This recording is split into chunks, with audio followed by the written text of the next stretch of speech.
3, 2, 1. Spoiler time. It's time for the one and only spoilers.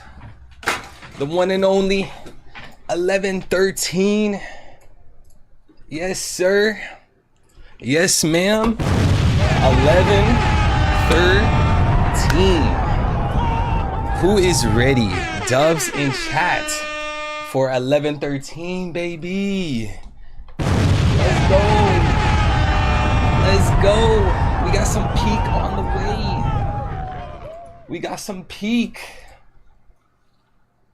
We got some peak. Where'd the spoilers go? Let's go. You already know we read that short summary. Won't even lie. Won't even lie. Funky. One Piece assist. Talha. Pakes. What's good, Pakes? You know we had to come through. You know we had to come through on that late shit. On that late shit. Prince of Stalling, you already know. We got the spoilers. You know I already read the short summary. This was probably the first good short summary in some weeks, but yo, what's good? What's good, people? Yo, shout out to Athens, Greece, bro. If I ever go to Greece, I'm visiting Athens, bro. Straight up. Yosef Avamaru. I think we got some new people in here. What's good, Ty? Alejandro. Yo, we got some, I think we got some new people. It's lit. It's lit. Where is everybody from? We're doing a location check. We're doing a location check. Drop your location. Especially you, Sway. Especially you, because last time you were in the stream, I remember what you said, bro. Anyone who was watching the chapter reaction stream, we remember what you said, bro. We need you to drop that location. What's good, Savvy? What's good, Brian? Boston, the UK, Georgia, alright, bet. Yo, 5 months from the boy. 5 months from the boy. DJ, been a while since I caught a stream from the start. Yo, today's the lucky day, bro. Got my boy Mula in chat. Today's the day. Chat, because this is the day we talk about why all along the broadcast was not taking place on Egghead. It was taking place on Kamabaka Queendom. We're gonna talk about that because I read a detail in the short summary, and there's a certain detail in the short summary that leads me to believe when Shaka called Dragon earlier this arc, that's when they planned the message. When Shaka hung up that phone call, that's when they planned the message, and they're shipping that message out through Kamabaka chat. Shout out to King Day. You know we had to push the agenda. But shouts out to DJ with the 5 months. We got Broken. What's good, Broken Tables? I'm only up to 11-11, no spoilers. Bro, good luck. You're on episode 11-11-1. Bro, do not come to chapter streams, bro. That's the worst decision you could make. More details on the chapter by myself. Chapter of 19 pages, 2 color pages from color spread, and 17 black and white normal pages. Chapter 11-13, stalemate. Chat, stalemate. To those of you that do not play chess, a stalemate is when, you know, you and your opponent in chess keep making like duplicate moves and the game ends. It ends in like a draw, right? If I'm not mistaken, that's a stalemate. So a checkmate is when you corner your opponent's king and you essentially win the game, but stalemate is when you run out of turns, like you and your opponent keep like hopping back and forth. So like there's rules in place in chess to just end the match. If I'm not mistaken. Jin Marks was good, bro. So stalemate. Does this have to do with Egghead? Color spread in the cover with the sentence, "The king is a fighting piece." Nico Robbins playing chess, and all chess pieces in the chessboard are the rest of the Straw Hat crew. Pawns, Chopper, 7 different choppers wearing knights armors. Rooks, Frankie and Jinbei. Frankie is wearing a tower custom, and Jinbei wearing a knight's armor is on top of a tower. Huh. Knights, Zoro and Sanji, both are riding horses and wearing knights armors. Bishops. Bro, you know what this feels like? This feels like something that like a One Piece fan would post and people would roast them for it. Dead ass. This feels like a One Piece theory, like a One Piece post. Like someone made a post about how like the Straw Hats are like they like parallel the chessboard, and I could just imagine like everyone calling this trash. It's a good enough explanation, bro. Appreciate it, cause man, I haven't played chess in years, bro. I was playing hardcore for like 6 months back in like 2020, and I just gave up. It's too difficult. Who here has read the spoilers? What do we rate the spoilers? I'll make a poll. Rate these spoilers. Bro, I can't even lie, chat. From the short summary, I think it's at least a 9, bro. At least a 9 from the short summary. Seeing Vegapunk having his brain, or at least Punk Records' brain, in that tank, bro. See, there were some people saying last stream that the glub sound effect was Vegapunk's brain.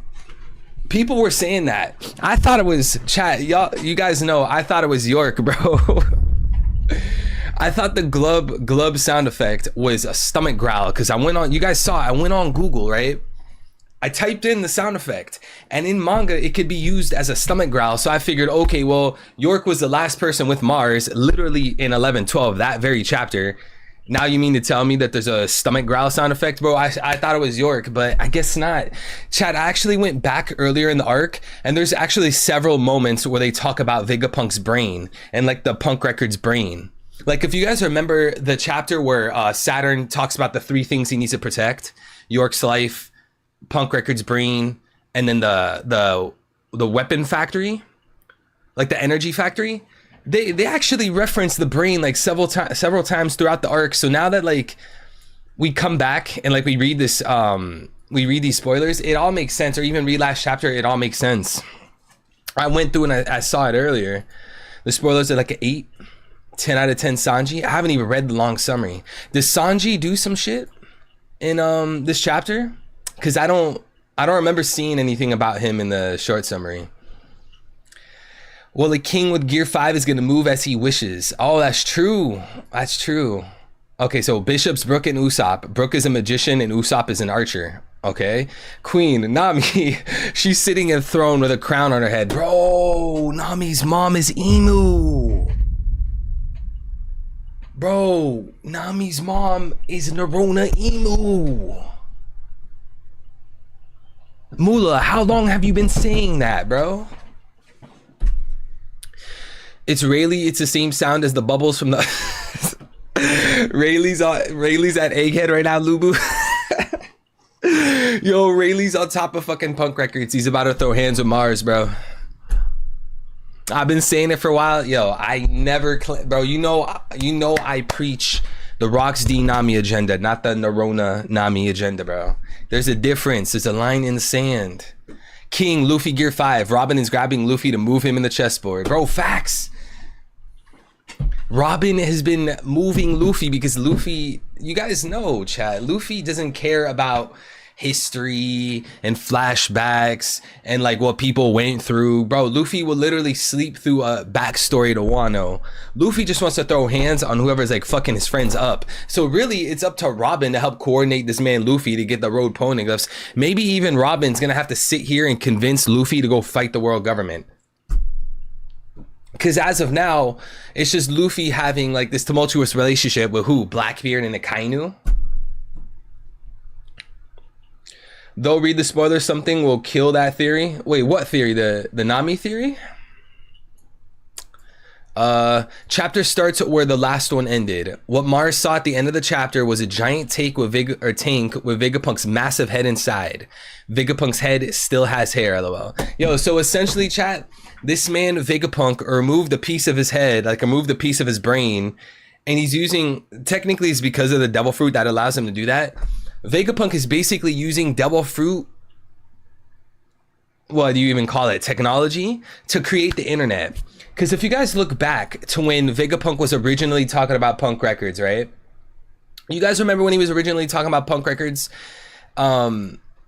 He was talking about how he wants to basically use his information for the world. Everyone can access the brain, you know, throughout the world. He was basically saying his brain in punk records is a library. What he's describing is the internet. So it's funny because like Vegapunk isn't creating like the internet and the One Piece world through electricity and through a computer and through a hard drive, but Vegapunk is trying to create the internet in the One Piece world through his devil fruit. And we know Vegapunk and Egghead Island is largely based off of the Ancient Kingdom. We've saw through like several different panels, including stuff from the Ancient Robot, that the Ancient Kingdom was more advanced than Egghead. Like we might look at Egghead and think it's so cool because they have, what do you call it? Electromagnetic boots or anti-gravity boots. They have holograms. They have lightsabers. Like we think Egghead is so advanced, but in Vegapunk's own words, the Ancient Kingdom is more advanced than Egghead. And then not only that, but like the design of Egghead and like what they have laying around the island is directly inspired by places like the Ancient Kingdom. And what do we see when we look at Egghead, chat? What do we see? We literally see spaceships. Do you guys think Vegapunk went to the moon? I need to find a good panel. Do you guys think Vegapunk went to the moon? Because if not, then it's clear to me that the Ancient Kingdom went to the moon. Because look at these spaceships, chat. Look at this shit. So you either concede and you say that that Vegapunk went to the moon, or it's more than likely the Ancient Kingdom had space shuttles, the Ancient Kingdom had helicopters, the Ancient Kingdom had cars, fucking jet skis, commercial planes, jet planes. Literally the Ancient Kingdom, when we get to Laugh Tale and we learn about all the true history and learn about what that kingdom had, it's gonna look like current modern day in the real world where they had all this shit. Like you think about how there's spaceships on Egghead, right? Vegapunk utilizing pieces of the Ancient Kingdom technology that just allowed Vegapunk to leapfrog, right? Isn't that true, chat? How is it that Vegapunk can make a space shuttle like this, but yet we don't see cars in One Piece? We don't see helicopters in One Piece. We don't see jet skis. We don't see fucking, you know, actual cruise ships. We never see any of this. Basically, Vegapunk leapfrogged the One Piece world, and the world government leapfrogged the One Piece world by discovering Ancient Kingdom technology. Yo, what's good? SKT, appreciate it. I hope you're doing good. Too, appreciate it, bro. Yeah, the emu being the mom theory. Oh, come on, Moolah. You need to die on that hill. You need to not die on that hill, bro. Abandon the hill. The chances of Robin getting kidnapped is up 10 times. Man, see, I'm so torn about that because like they did like clearly say they want to get Robin, you know, even back in Wano. But at the same time, are we going to have another Rescue Robin arc? Do we have another Rescue Robin arc? Is that likely? Here for the Sanchi hate. What did he do this chapter? So this thing is still alive even after you are gone? What exactly is death? Where does the consciousness reside? Is this you, Vegapunk? Mars steps on the Haitian Denden Mushi. The Haitian Denden Mushi. Yo, Vegapunk got that Denden Mushi out of Haiti? This really makes me think the ancient weapons aren't weapons at all, but terraforming devices, and Emu stopped them because more land means more reason for the rulers. You know, I think the Ancient Kingdom and like the One Piece planet, they basically died and they like fell off through nuclear technology. Because think of it this way, right? You don't even really see electricity as a power source in the One Piece world. Literally, the refrigerators in One Piece world are blocks of ice that remain cold, and you open up this block of ice and you put food in it, and like even the refrigerators in the One Piece world aren't powered by electricity. You look at the Puffing Tom, that's what it's called, right? The Puffing Tom that goes from Water 7 to Enies Lobby. Tell me how all the lighting in the Puffing Tom is just candles. They don't even use light bulbs in the Puffing Tom. Like you can't even find electricity as a power source in the One Piece world. Using it as a weapon is not the same thing as using it as a power source, right? But going beyond that, we don't see nuclear technology in the One Piece world. But yet when we see Caesar Clown, right? You guys remember when we first got that hint of Vegapunk at Punk Hazard? We got a flashback where Caesar Clown hits the button and it has a big mushroom cloud. And even when Frankie was on Karakuri Island, Frankie blew up Karakuri Island and there was a mushroom cloud. Or think about how right now in recent chapters when the Gorosei were shooting poison bullets at Luffy, Luffy bounced it back and it became a mushroom cloud. That's building up to them basically having nuclear technology and dropping nukes in the ancient One Piece world, which means that the ancient One Piece world was far more advanced than the current day. That's gonna, bro, I'm telling you, Chad, that's gonna be so fucking insane to see. Like, we could pretty much confirm that the One Piece world is, at least the ancient kingdom, is heavily advanced. What's good, Rashad? What's good, Romero? During the ancient kingdom, there was continents, land masses like what we have today, and emus already flooded the world once. See, the thing is about emu flooding the world and sinking the world, that ties into Enies Lobby, right? Because when we see that the world government come up with like this creation of some sort, whether you guys want to go down animalistic or nuts and bolts, York basically created something that could destroy an entire island, right? When it destroyed Lelucia, it left a hole in the ocean, and they said that the hole was a waterfall, and they said that the ocean rose by 1 meter. We have to question places like Enies Lobby, chat. We have to question places like Enies Lobby because there's also a hole there in the ocean, exactly like Lelucia. It's said to be a waterfall, and presumably the tides would have went up after that happened. So that would mean, like, by using some kind of warfare against other countries, other islands, and other continents in the One Piece world, that has caused the sea levels to rise. Birthday stream, yo, Chris, is it your birthday, bro? I'm gonna create Pangea again. Yo, so Eric, my question is, if the world government can use Mother Flame to leave holes in the ocean, therefore raising the tides, will Luffy lower the tides? Chat, do you think Luffy or the One Piece world will find a way to lower the tides? Because if they find a way to lower the tides in the One Piece world, then that will expose the ancient kingdom. If we assume that the ancient kingdom's underwater, or let alone many different islands and countries and whatnot, if we presume that there's ancient civilizations under the water, perhaps, chat, there's a way for them to lower the tides. Luffy drinks the water, spits it out into space, bro. Yo, happy birthday to Chris.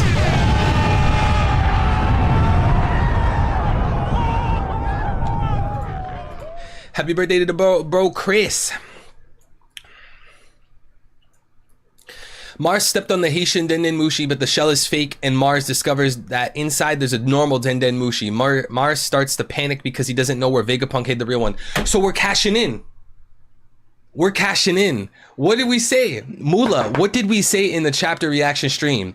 We said that the Denden Mushi Mars walked up to was a fake, right? And what did I say? I said, chat, am I on copium? Am I huffing on hopium? I asked the chat, am I on copium by saying it was a fake dead Mushi? Let's go. Let's go. Where is King J when we need him? The man we don't deserve. If Luffy even gets away, what's stopping Emu from crushing Elbaf? I think they need to win this fight. Bro, I'm 100% sure they're going to bring Mother Flame to Egghead. My question is, like, maybe there's going to be a predicament where Emu brings Mother Flame to Egghead to destroy the island, and then they have to recharge. So maybe because of, again, the Gorosei and Emu using Mother Flame on Egghead, they'll have to recharge whatever it is. It needs to rest or get fuel or whatever it is. I think it's a flying machine. I think Mother Flame's a UFO.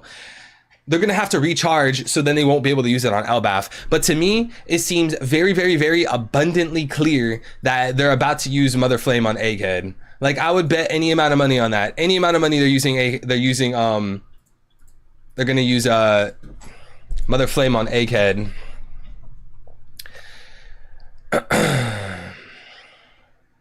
I'm gonna see if I can find the chapter, because I was going through. I sped read Egghead earlier today just to refresh my memory, and there's a crucial chapter where they basically, like, the Gorosei's trying to tell Emu that he wants to test Mother Flame, and depending on what Mother Flame does, they could use it on the Egghead business, right? That's what Saturn said. He wants to use Mother Flame on the Egghead business.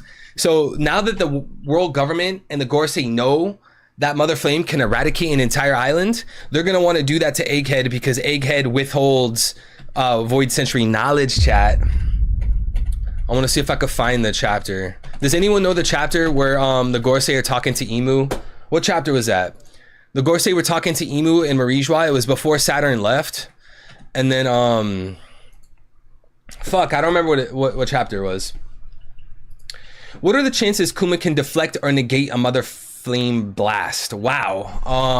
I'm not sure, bro. That's a good question. Me personally, if he goes for it, I don't think it'll work. I think basically this is meant to parallel Ohara, where the island gets destroyed, and instead of a Buster Call this time around, it's going to be through Mother Flame.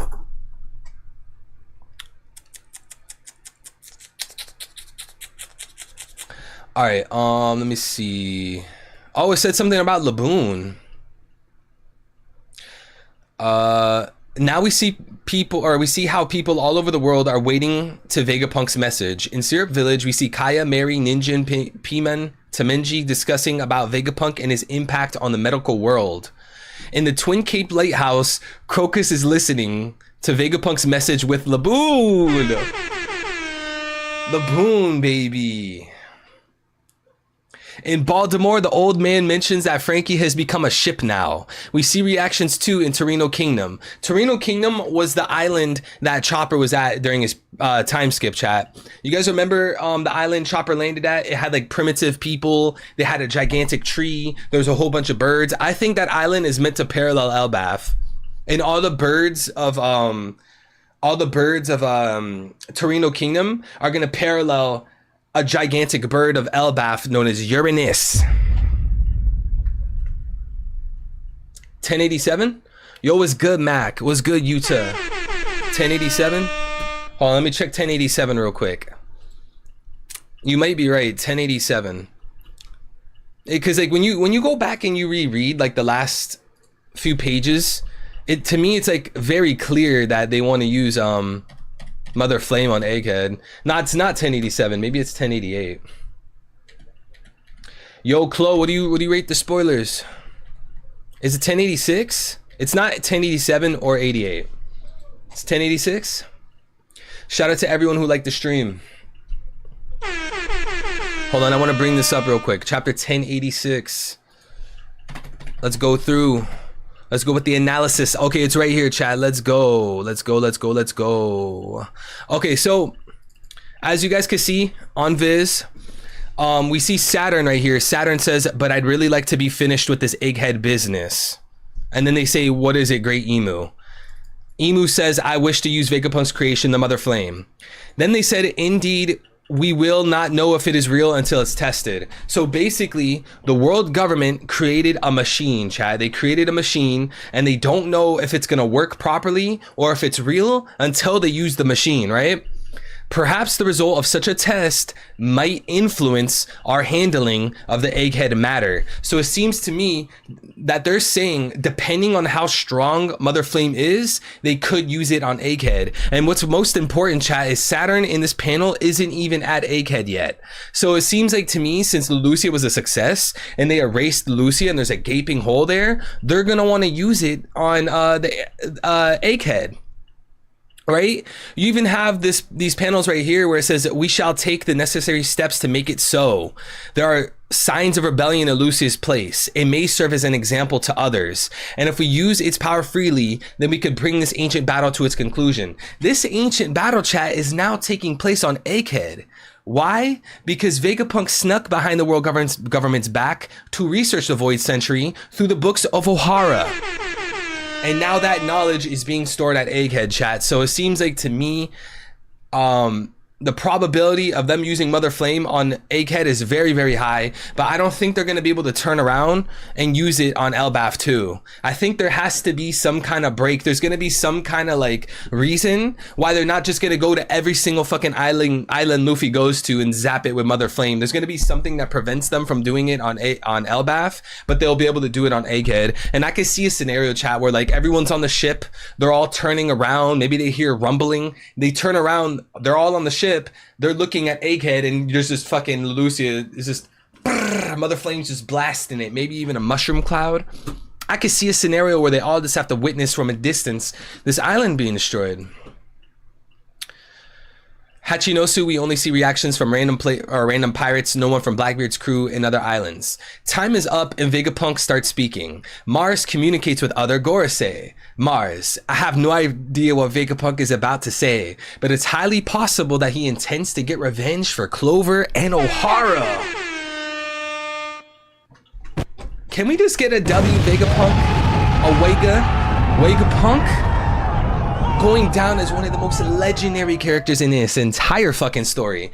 Bro, let Vegapunk talk about Nika. Let Vegapunk talk about Joy Boy or the Ancient Kingdom. He's gonna go down as one of the greatest characters in the entire fucking story. Cause think about how we've been waiting since what, post Enies Lobby? We've been waiting since post Enies Lobby to get Vegapunk. And even though it's been like, I don't know how long, chat, 700, 600 chapters, even though it's been that long, bro, he still lived up to the hype.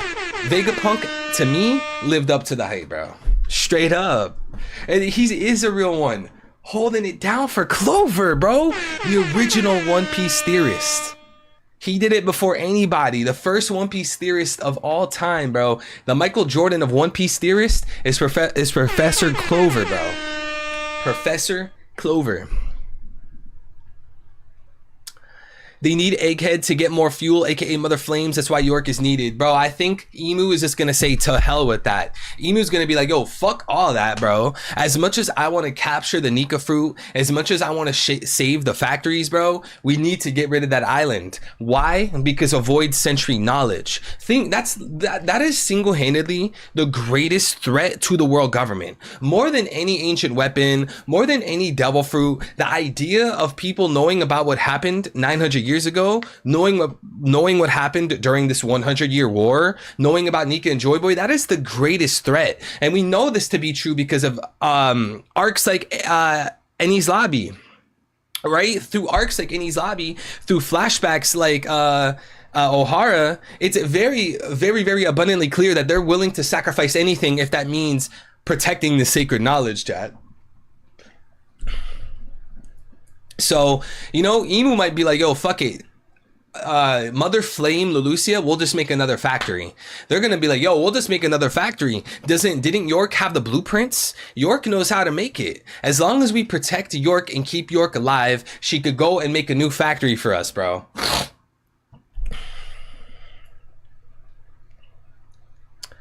Cut to Bonnie's group. Sanji arrives in time and kicks Nazjuro in the face. Nazjuro turns to Bakutsu form and bites Sanji.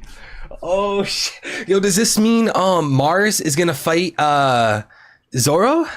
Which one is Zoro fighting, chat? If Nazjuro is fighting Sanji, who does Zoro fight? Hype Tool Sanji? Do you think Vegapunk must have realized the Gorosei wanted more Mother Flames and tampered with the power station in the previous night? We still need the flashback from the night before. I think Vegapunk, basically what happened was he figured out that the world government is looking to kill him. So Vegapunk has Shaka make a call to Dragon.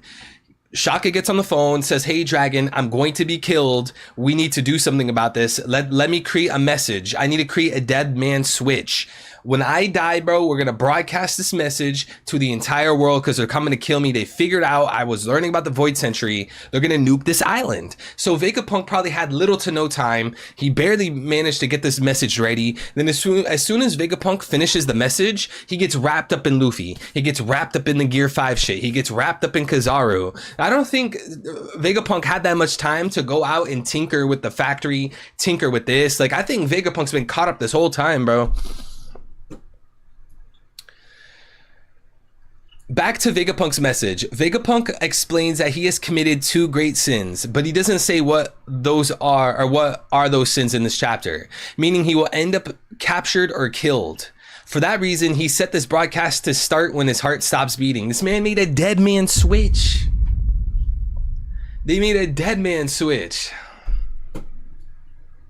Cut to reactions from people all over the world to Vegapunk's death. We see Caesar and Judge in Germa Kingdom.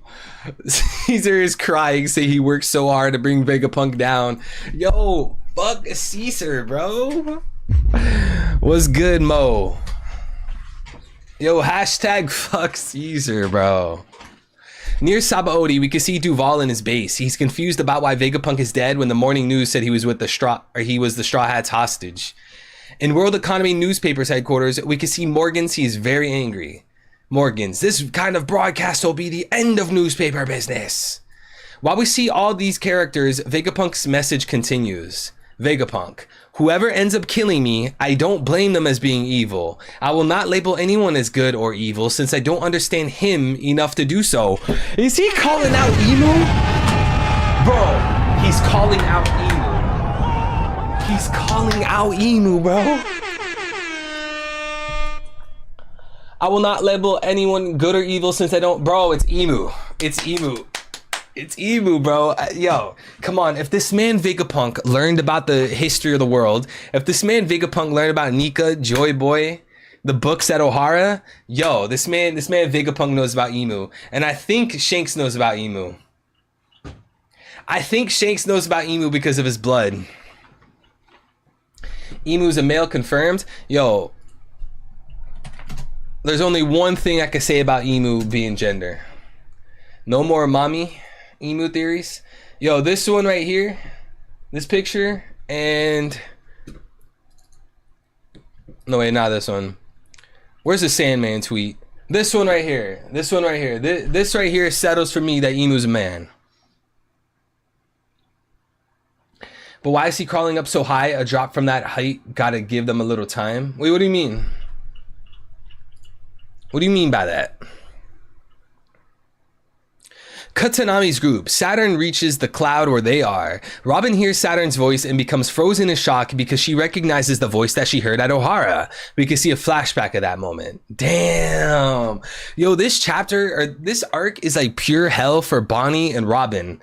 Like, out of anyone in this arc suffering, I guess aside from Kuma, bro, it's Nami, or not Nami, it's Robin and it's Bonnie.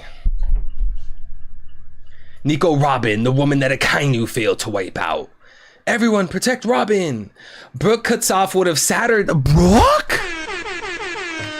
Bro, why? Yo, Otis said he's gonna nerf the Straw Hats during Egghead. This man Frankie just low diffing vice admirals. Brooke just cutting off Saturn's legs. Bonnie hits Venus above. Yo, Straw Hat stocks up. Straw Hat stocks up. Usopp shoots an explosive bullet. Nami pulls Robin away while she uses Zeus to block Saturn's legs. Bro, no way. These guys, bro, I don't think they're gonna kill him or like ultimately defeat him. I think they're gonna like knock him out or knock him back and they're gonna run away. No way they outright defeat him. I don't think they're gonna outright defeat. And Chopper uses guard point to protect all of them. No Luffy, Zoro, or Jinbei in this chapter. Cut to Mars again. He's talking with the other Gorosei about what they should do now. What would happen if I just destroy the power plant? Don't do it. We could care less if it ends up wiping out all the battleships and soldiers surrounding the island. But it would mean no one would ever be able to create another Mother Flame. Bro, how is that true? How is that statement true? Clearly York just created the power plant, right? Couldn't York just make another one? York was York not the person that created Mother Flame? Luffy can't hurt them yet, but Luffy is in a way similar to Goku. He's a genius when it comes to battles and he'll find the weaknesses sooner or later. Yeah, bro, Luffy is just basically like pure creativity. Like Luffy, when he awakened his devil fruit, bro, Luffy just ascended into pure consciousness. Luffy is not bound by his body. Luffy's not bound by his mind. Luffy is not bound by his devil fruit. Luffy's just pure consciousness. So this is why you see Luffy fight in such creative ways against basically like every antagonist. More so like Saturn and the Gorosei. Like, wasn't it last chapter Luffy threw a building? Luffy literally grabs a building and throws it into the worm Gorosei's mouth. Throws it into Jupiter's mouth. Like, that's not the classic make my fist big and punch. Like, Luffy's just pure creativity, pure consciousness. Like, way more advanced than people like Kaido that go for a punch, go for a cut, shoot fire. Like, Luffy's far more creative, bro. Chapter ends with these Vegapunk shocking words while we have a view of the sea with small Egghead Island in the distance. What I'm about to say may sound absurd. Many will laugh at me, but everyone has the right to know. Let's begin with the conclusion. This world will sink into the sea. In the last panel of the chapter, we see a picture of the sea floor where some mermaids are swimming with fishes and whales. End of chapter, break. No! Oh. There's a break. Oh my god,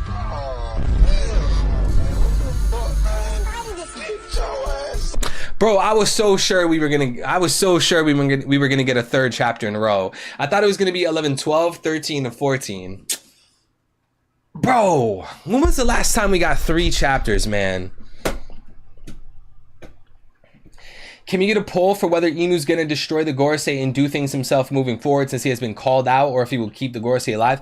Bro, I think the situation is that the Gorosei sold their souls to Imu, just like how on Kamakura Island, Brook's time skip, those people were talking about selling their souls to Satan. So I think like basically the Gorosei are pawns to Imu because they sold their soul to Imu for more power and to become a Gorosei. So like Imu's just gonna look at the Gorosei like pawns, but the Gorosei are gonna be bound by Imu because they sold their soul in like a soul contract. Because I don't think that whole like Brook time skip thing is like for no reason. Like I believe Oda put this whole time skip for Brook in the story for a reason.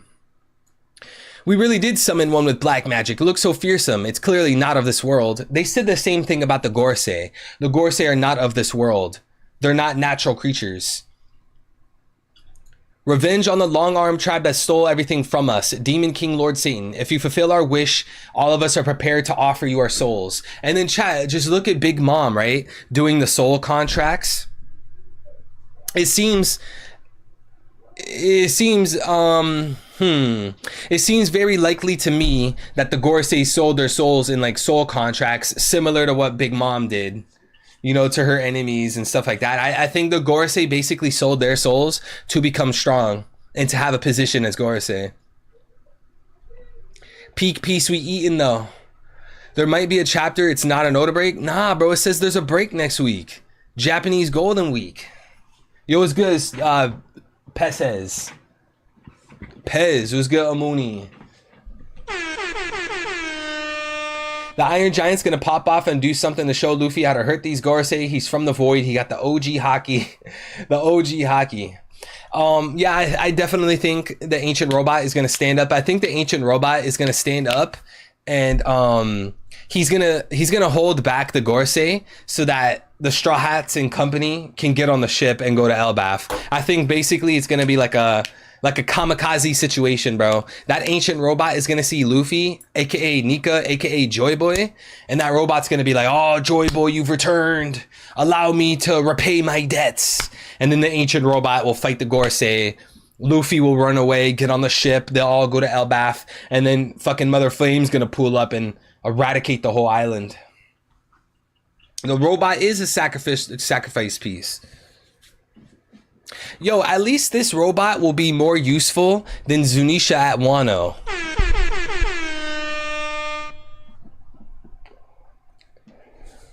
Never forget the plot device that is Zunisha at Wano. I'll never forget that. Why is there a flood coming and why is Joy Boy relevant? Okay, so let's talk about that. So at the end of the chapter, Vegapunk talks about why this world will sink into the sea.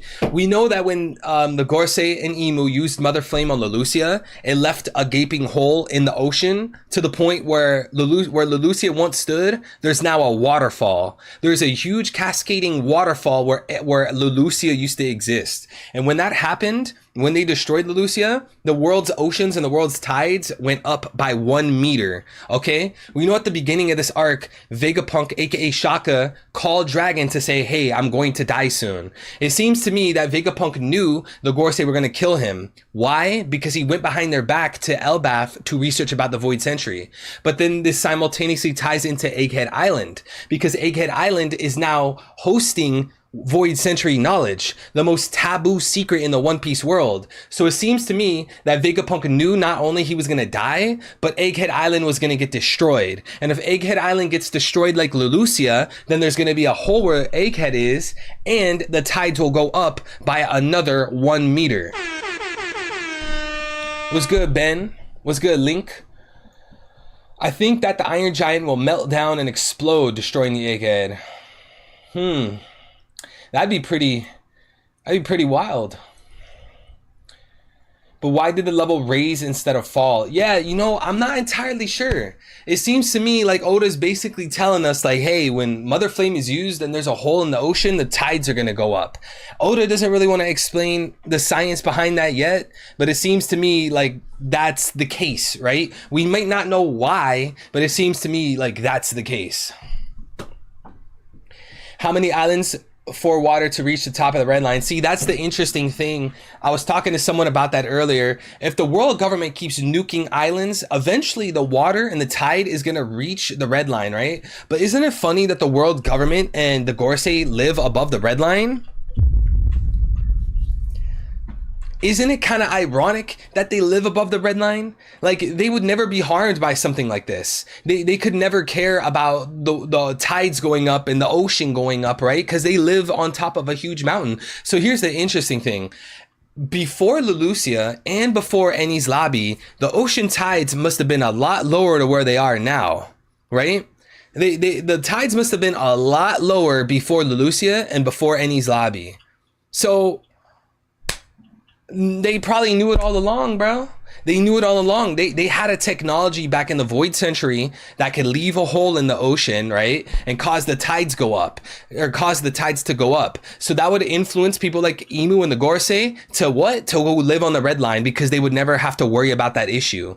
But, you know, it must have been the case that when they destroyed the hole where Enies Lobby is and the tides went up and they went up, they must have lost that technology, because they haven't been using this Mother Flame technology that destroyed Leloucia, that probably had a hand in Enies Lobby. They haven't been using it until now. So they must have had that technology again to erase places like the hole in Enies Lobby that caused the tides to go up, but they lost that technology somehow. Whether maybe when they used it, Joy Boy destroyed the machine. That might have been the scenario. They managed to destroy it and leave a hole where Enies Lobby is, and Joy Boy or Nika destroyed the machine, so that they lost, you know, this tool to sink islands. And, you know, the fact that, like, when Leloucia was destroyed, it left a gaping hole. Chat, doesn't that make you think that there was an island where Enies Lobby is? Think about it. If Leloucia was destroyed and there is now a hole where Leloucia is, why the fuck is there a hole in Enies Lobby? Unless there was an island there that was destroyed similar to Leloucia. And isn't it ironic, chat, that like Enies Lobby, that whole area of Enies Lobby is basically like a world government location. It's basically like the world government and the Gorosei destroyed an island and then took over all the fucking territory. That's the greatest way to hide something. You want to hide the ancient kingdom? Easy. Just destroy the island, erase where it's at, and start renaming everything. You know what? This is called Impel Down. This is called Enies Lobby. This is called the Gates of Justice. Right? Because they fucking destroyed the island and renamed everything. So now nobody will ever find it. The only way to find it is by reading the history. That's how you find the ancient kingdom, by reading the history. You read the history, see that it was destroyed. And now over on top of where it was destroyed is Enies Lobby. Right? That's the perfect way to hide an island. Is there a possibility that world government is going to destroy the Elbaf with Mother Flame and Leloucia? We were talking about that earlier. I think they're going to use a Mother Flame on Egghead, and they won't have enough energy or power or something to destroy Elbaf. I think Egghead is going to be like their last fuel, and that they won't have enough for places like Elbaf.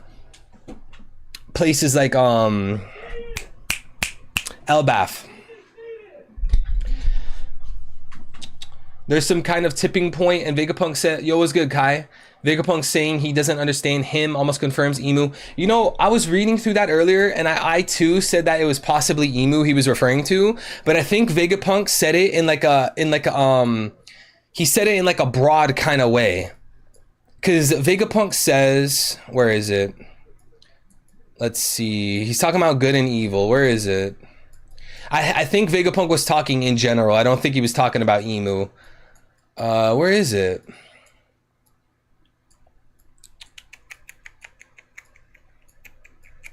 He said, I will not label anyone as good or evil since I don't know him enough to do so. He's basically saying like he can't judge someone and decide if they're good and evil because he has to know about them, right? Vegapunk is saying he has to learn about someone in order to understand them, in order to label them. I don't think he was saying him as an Emu.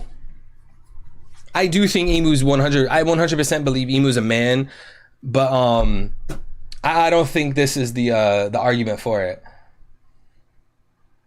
Nah, dude, there's already a Buster Call. Yo, that Buster Call is gonna fail, man. Look how we have the Straw Hats on Eddie's lobby or Egghead. Look how we have Kuma on Egghead. Look at how we have the Ancient Robot. The Straw Hats are a lot better. Yo, who could get the link to my Discord? Could someone grab the link to the Discord and drop it in the chat for the boy? Just like Emu has a pseudo Uranus machine, Frankie and Sunny will become the pseudo Pluton for Luffy. That's why Frankie has a drill and a mole. Yeah. I noticed that too. I really like that, Nico. I really like that. That's a good take, Nico.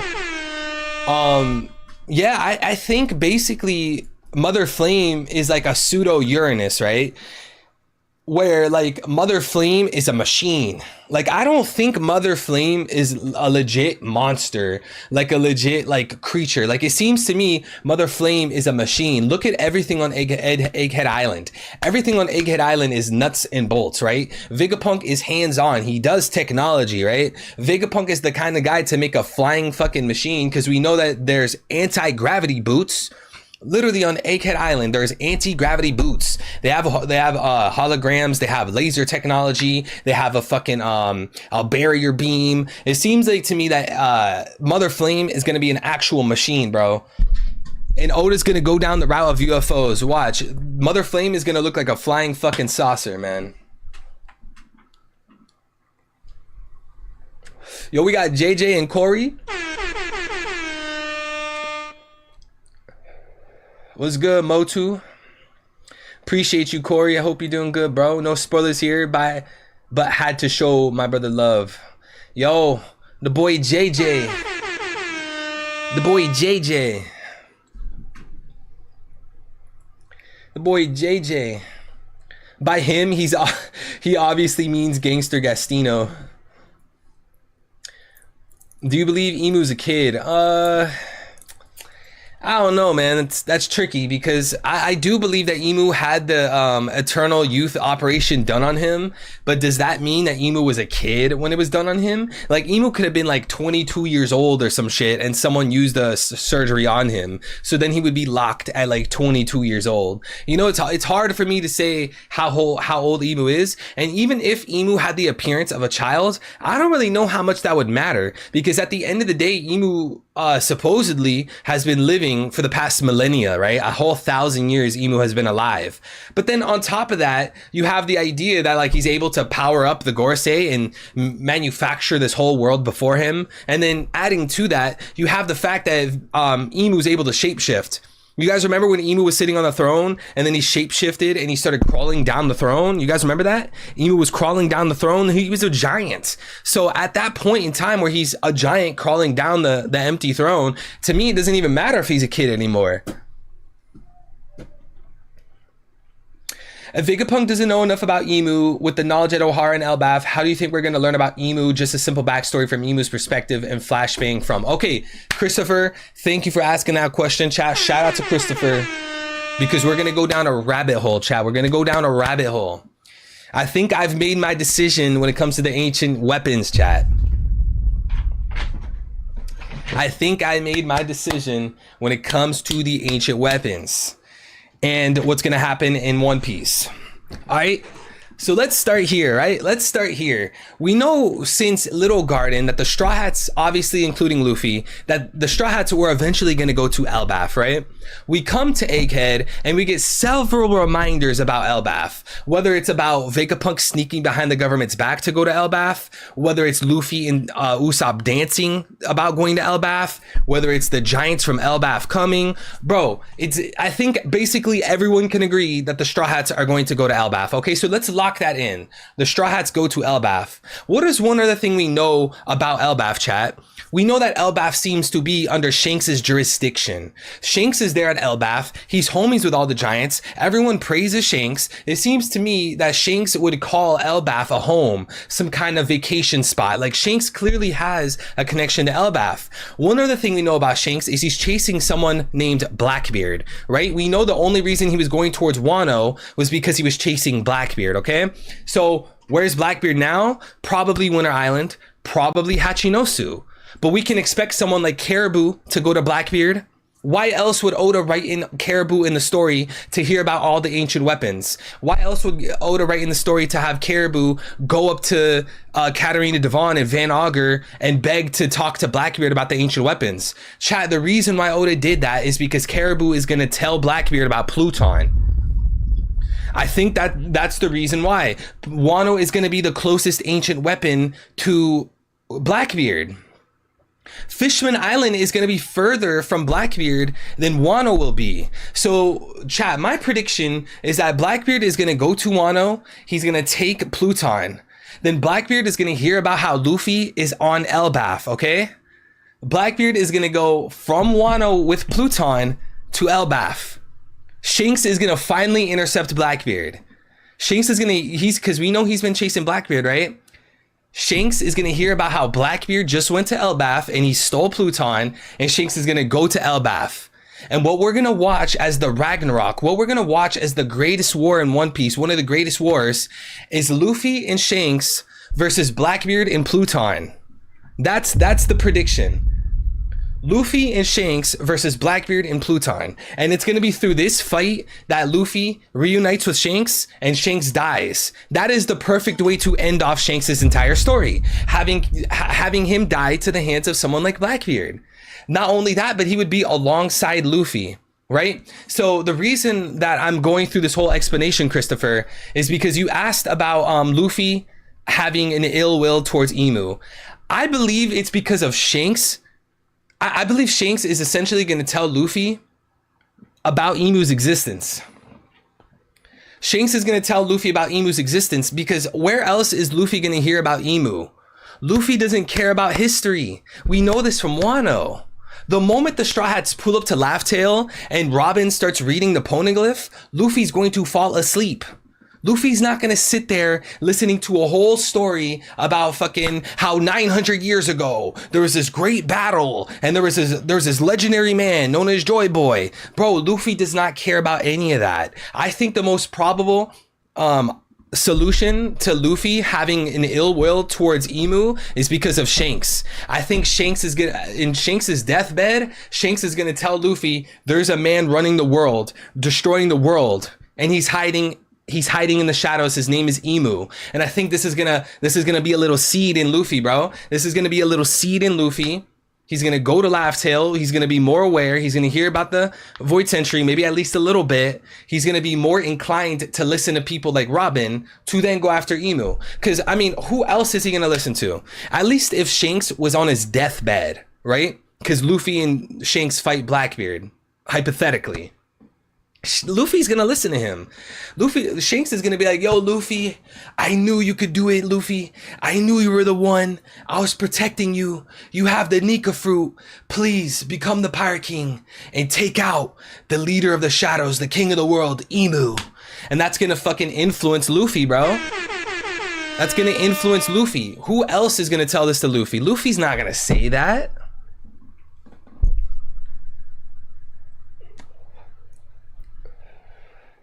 Luffy's not going to want to listen to someone like Robin reading a damn poneglyph, bro.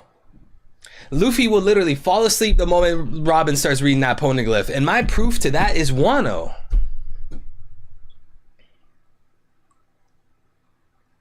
You said if Vegapunk doesn't know enough about Emu with the knowledge at Ohara and Elbaf, how do you think we're going to learn about more about Emu? I think we're going to learn more about Emu through someone like Shanks on their deathbed. That's basically what I'm saying. Luffy's already got a reason to go after Emu, or go after Emu. It cuts off. King Nefertari's death. See, the thing is Vivi has not made it to Luffy. Does Luffy even know about Nefertari? Does he even know about Cobra dying? Does Luffy even know about Cobra dying? And like, come on, is Luffy gonna be like, all right, time to take on the entire world government for Cobra? Like, I get that Luffy cares about Vivi, but that seems like a really strange way of having Luffy go against the world government.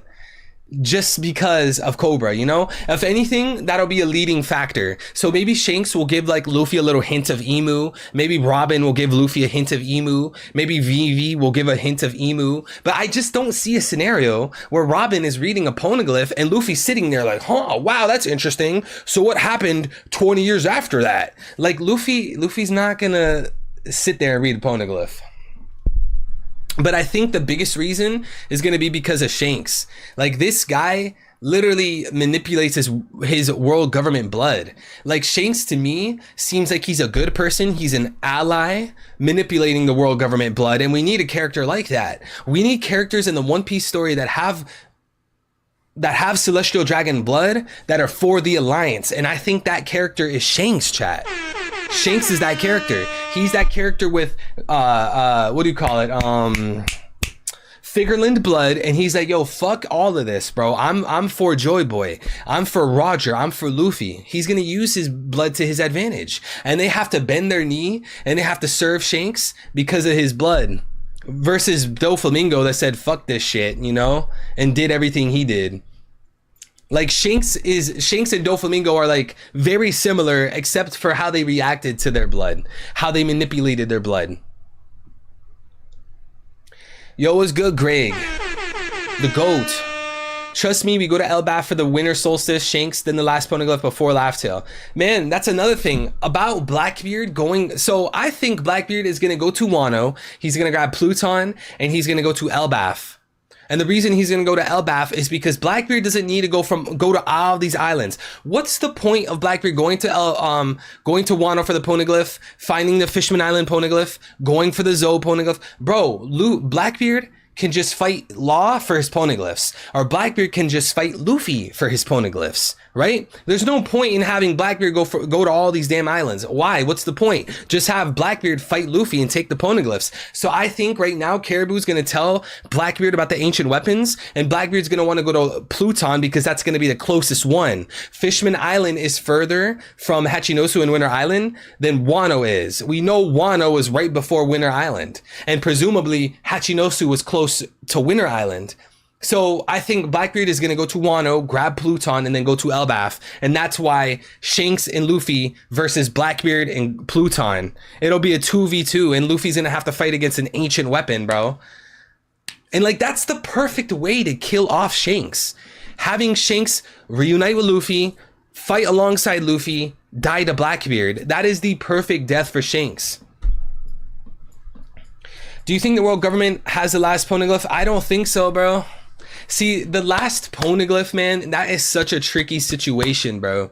The whole last poneglyph, man. Because we could talk about it being on Hachinosu. We could talk about it being fucking with, what's his name? Scopper Gabon. We could talk about it being on Elbaf. Bro, there's so many options to the final road poneglyph. But if you ask me, the one I like the most is the road poneglyph being on Elbaf.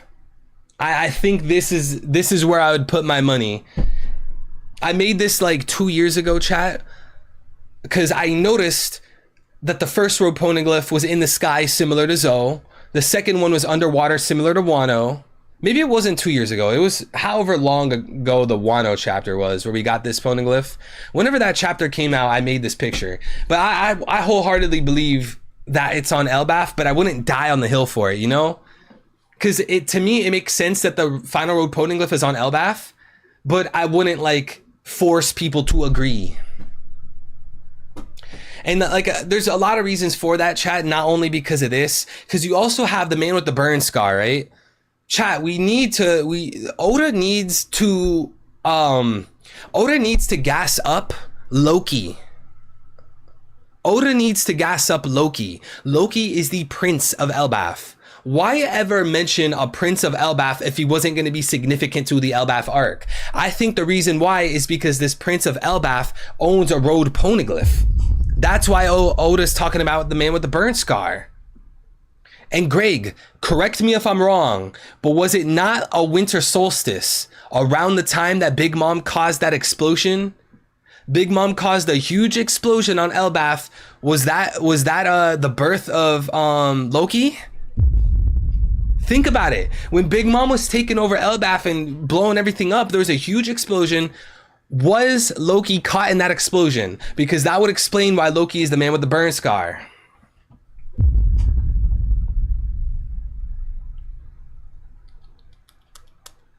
All parties must go for the man marked by flames. Exactly. That's another reason, because I think most people agree that Elbaf is going to have a huge war, right? Like, I don't think like One Piece fans, I don't think like the general consensus is like, oh, we're going to go to Elbaf, have some fun and leave. Like, I think most people agree there's going to be a huge fight on Elbaf.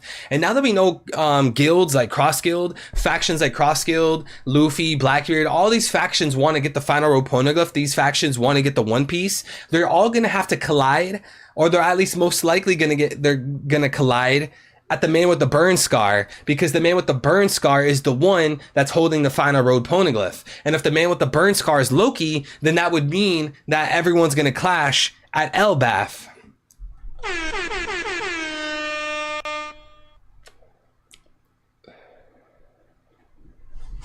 You tripping if you think Blackbeard doesn't hit Fishman Island to kidnap Shirahoshi. Katarina will pretend to be Luffy, and prophecy of Fishman Island destruction comes true. So here's the thing. The time is ticking. The time is ticking to Luffy getting the final road poneglyph. I'm sure Blackbeard knows this, right?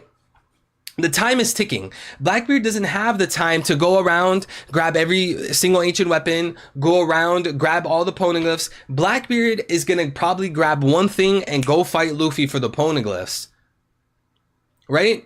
And I don't ever recall a situation where Katarina Devon touched Luffy for her to transform into Luffy. I think the situation of Luffy destroying Fishman Island is because he's destroying the Red Line.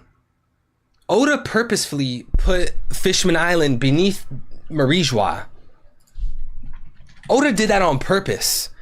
And the reason why, to me, why Oda would do something like that is so when Luffy destroys Marijois, it causes the destruction of the destruction of Fishman Island. You see this?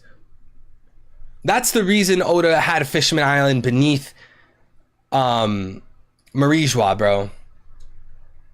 Right here. This is like a fan-made drawing, but you get the point. Luffy is gonna use a gigantic fucking punch similar to Onigashima floating in the sky, getting ready to crash into the Flyer Capital. It's going to be a ticking time bomb, bro. Everyone's going to see Luffy's gigantic punch coming towards the ground, and it's going to destroy Marijois and Imu. It's going to leave a whole fucking big hole, and that's going to be the reason why Luffy destroys Fishman Island. I think that's the reason Oda had Fishman Island directly beneath Marijois. And again, I can't recall a situation where Katarina Devon touched Luffy in order to transform into Luffy. So I think Blackbeard's going to be like, yo, we're going to grab Pluton and go fight Luffy. The thing is like, Caribou doesn't know where Uranus is.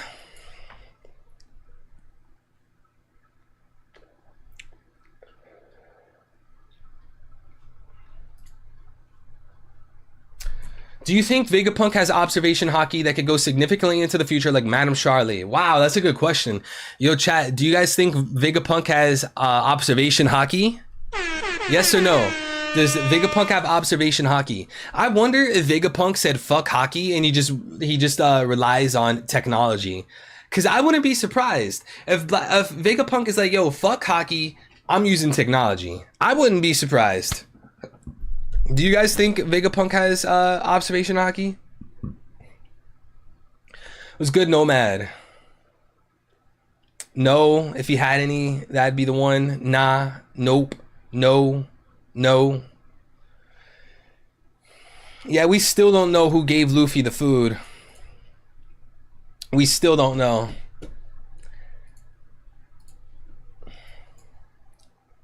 I honestly think Vegapunk knows something else about the world. Like there is something huge there or here, and I don't think we know it all. Yeah, for sure.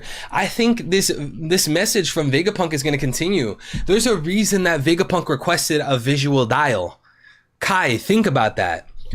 There's a reason Vegapunk requested the visual dial. Vegapunk wants to show the world something. He doesn't only want to talk. Vegapunk doesn't only want to give some audio. Vegapunk wants to show you something, right? What could that be? I think, me personally, I think he ended the broadcast before Luffy went Gear 5. I don't think Luffy was Gear 5 when he was doing that message. I think what he might show them is something with devil fruits, something with Mother Flame, maybe something with the Ancient Kingdom, or maybe he's gonna show them a book. Maybe he's gonna show them the name of the Ancient Kingdom. I think he's gonna show them something that's probably not Gear 5 because, you know, through my observations, reading through Egghead, it seemed to me that he ended the message before Luffy ever went Gear 5. I'm telling you, Laugh Tale at the bottom of the ocean near Treasure Atom. Oh, you think it's by Elbaf. Hear me out. York will be taken hostage to allow Straw Hats to escape. She's obviously important enough for the Gorosei to allow the broadcast to continue. Yeah, I mean, even at the beginning, we were talking about this earlier, but even at the beginning of the arc, we know that the Gorosei originally planned on keeping York alive. I think one of the biggest reasons that would make York an asset to the world government is because she clearly made Mother Flame, right? She clearly helped, and she clearly played a hand in the factories that powered Mother Flame. I think that's the biggest reason they want to keep York alive. Because if something does happen to Egghead and they do destroy the factory, then it should be York to create another factory. Like, York was the one that made the factory. Why wouldn't she just make another one? And the world government, the Gorosei, they're gonna have the slaves on fucking on Marijois working that factory. Kind of like how Doflamingo had slaves working in his factory. You guys remember that? Doflamingo is meant to be a parallel emu.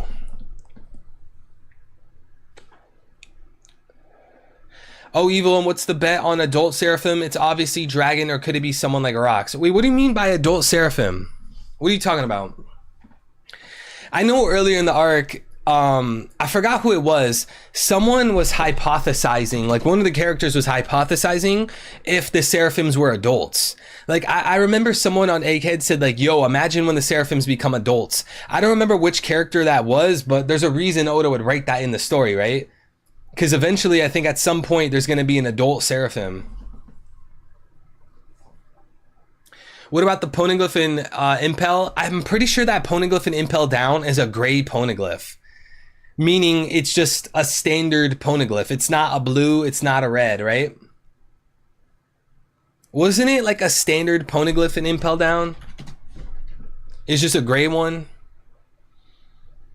I don't think it's gonna be a road Poneglyph. It wasn't red. It was. I'm pretty sure it was gray. Who knows the chapter of the Poneglyph in Impel Down? Do you think the Giants will? Oh shit, it disappeared. Do you think the Giants will be mad about the Sunny? Mad about the Sunny? What do you mean by that? Emu Nerona. York is screwed. If she survives Egghead, she'll come to marry Joie, starving due to Dragon's attrition warfare, and will be useless while starving, similar to Luffy. Oh, damn. That's a good point. Yo, Macau Jordan, that's a good point, bro. Vegapunk was cutting off, or not Vegapunk, Dragon was cutting off the food supply to Marijois. So if York gets trafficked to Marijois, then she's gonna starve. Damn. Laboons, Sea Kings, a couple of ancient weapons, and Gear 5 will break that red ring. Yeah, at the minimum, I believe they're gonna break the ring that covers Marijois, or yeah, that covers Marijois.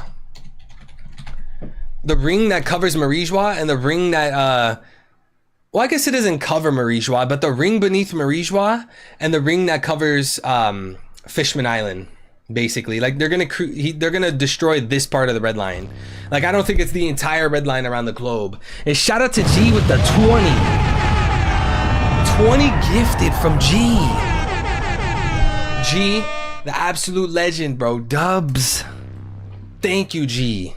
Didn't you do like another 20 gifted last stream? You absolute legend, bro. Thank you. Shout out to everyone getting the membership. Thank you, thank you, thank you. Young King. Or Queen, who knows? How important is Emu? Is he the arbiter of the world sinking, or is it something else? Well, I believe it's Emu that has full control over Lelucia. Or over, I keep saying Lelucia. Emu has full control over Mother Flame. And Mother Flame is causing the tides to go up. So I think technically it is Emu that gets to decide, you know, the tides going up. G, you are the GOAT. Don't thank me, like the stream instead. Yo, what a legend, bro. Thank you. Okay, this man said chapter 530. What's chapter 530? Chapter 530, Impel Down. What are you trying to show us?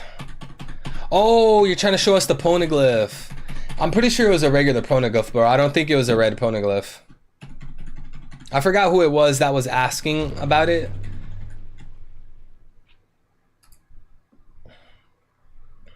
Thank you for the chapter. Shout out to Kopaz. Where is it? Where is that poneglyph? Yeah, it's right here. I think I'm pretty sure in the colored version, it's just a gray poneglyph. It's not a red or a blue. And like, it would be weird for the Straw Hats to go back to Impel Down. I could show full pages of old chapters. I'm not just sure it's really a giving ticking time bomb, like something geological that has all the characters' face. Wait, what do you mean?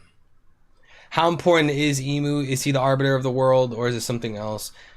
Huh? Ticking time bomb? I don't know, man. To me, it seems that Emu is the one basically pulling the strings, because the Marines, they bend their knee to the Fleet Admiral. They bend their knee to the Gorsei. And the Gorsei, they bend their knee to Emu. So, you know, Emu's the puppet master. It's just like in real life. It's just like in real life how the elites manipulate the public. The elites manipulate the public through politicians. The elites have infiltrated everything. Oda based One Piece on real life. Are we ever going to see, again, anything related to the moon / NL? I'm really hoping so, because it seems like to me that NL and the moon is a significant part of the One Piece story. I mean, they literally said on the moon that the people were lacking natural resources, so they flew to the blue planet, right? Like, how can you ignore that? How can you ignore that? It's literally telling you that space people, aliens, went to the One Piece planet. That's literally what it's telling you. The moon city was also named Burka. Lacking natural resources, they flew to the blue planet. Oda is literally telling you aliens came to the blue planet. It's right here. We know cover stories are canon. So, you know, with something this significant in the story, I can't see how Oda doesn't refer to it again. And then not only that, I mean, you have the fact that the Gorsei, they all have a celestial theme. Like, they're all literally named after planets.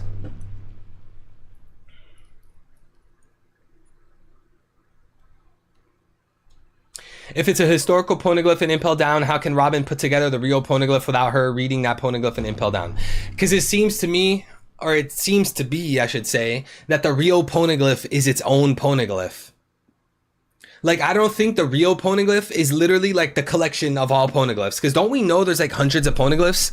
I'm pretty sure there's a dialogue panel where they mention that there's like hundreds of poneglyphs. It seems to me that the real poneglyph is one poneglyph and it has the full story. And then what they did is they got the full story and they broke it down into little ones as well. So you can either read all the little ones and piece it together, or you could read the real poneglyph.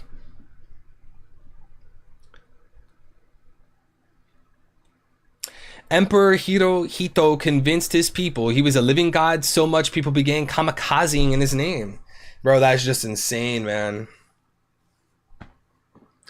Emu is a drone from the moon princess which Boruto kills. Are you talking about Princess Kaguya? The laugh tail poneglyph, exactly. Yeah, it seems most likely that the real poneglyph is located on laugh tail. Emu is 100% swallowing Luffy at some point. What do you think will be in there? LOL, like the serpent on Skypiea. Yeah, I agree with that too. Because I think Emu is going to be a combination of like multiple deities. So like Emu is going to be like an Umibozu from Japan. Emu will probably be like Satan from the Bible. Emu will probably be like Nero from Rome. Emu will be like a combination and like a multifaceted One Piece character. Kind of like how Luffy has connections to Hanumanji. Luffy has connections to Jesus. Luffy has connections to, multiple deities. I think Emu will be the same way. So with that being said, I think a large piece of Emu's persona will be in the place of an Umibozu from Japan. And I could see, like, if Emu was an Umibozu from Japan, him swallowing Luffy to parallel the Skypiea arc. Because think about it, like, the Skypiea arc was Enel. Enel talking about like, oh, people fear God. I am God. And then we have Emu trying to portray themselves as God. And we can probably assume that Emu is a false prophet, just like Emu, or just like Enel. And even Doflamingo, false prophet. All these characters are false kings, false prophets. So, think about that moment when Enel was on the Arc Maxim, chat. You guys remember when Enel was on the Arc Maxim?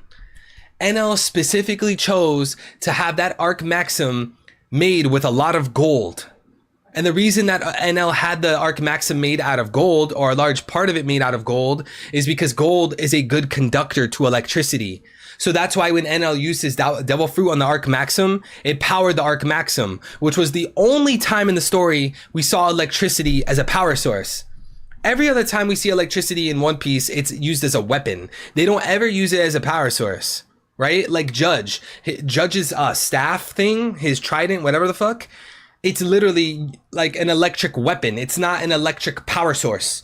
So now when we have Mother Flame floating in the sky, kind of like how Arc Maxim was floating in the sky, and we have these lasers come down from Mother Flame, just like how lasers came down from Enel and the Arc Maxim, that leads me to believe that Mother Flame is a flying machine, just like the Arc Maxim is, chat. Just like the Arc Maxim. And I pulled up the other day, you guys know if you were watching the stream, it might have been the chapter reaction stream. I pulled up a double page on how the page of Enel destroying Skypiea with Arc Maxim. That double page is the exact same thing as Emu using Mother Flame on Leloucia. It is the exact same thing. Let me see if I could go find it. I really need to save these panels because like I'm always referring to these panels on stream and I always have to come back to my Twitter searching for it. Remember when Thor killed Zeus? Damn. Who would Thor be in One Piece? Is Thor gonna be like an Elbaf character or something? But here, I found it, chat. I found it. We got the double page from Enel. Let me pull up the double page for Leloucia. I'm telling you, these two double pages are like the exact same thing. Okay, we're gonna put this on the left, Leloucia on the right. You see this, chat? It is the exact same depiction. And the reason why is that Leloucia is gonna be a floating machine, just like the Arc Maxim. And this leads me to believe that the ancient energy source is electricity. You never see people in the One Piece world use electricity as a power source. They always use it as a weapon. They never use it as a power source. The lighting inside the Puffing Tom was candles. The energy source of Water 7 was water tides. The energy source of Fuchsia Village was the wind, the windmills. They never harvest electricity for an energy source. But Enel did it. Enel did that. He's the only guy that did that.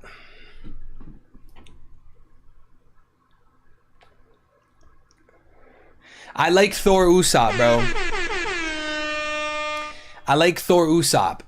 Frankie with cola. See, Blizzard, that's how funny it gets, bro. You will literally see a character in One Piece use soda. You would literally see a character in One Piece use cola as an energy source before you see a character in the story use electricity. Excluding NL. NL doesn't count because he lived in the sky. And that devil fruit was fucking in the sky, apparently. It was in Skypiea. We haven't seen any other characters harvest electricity as a power source except for NL on the sky. And apparently the moon. Because remember, NL used electricity to power up the moon city. Remember that?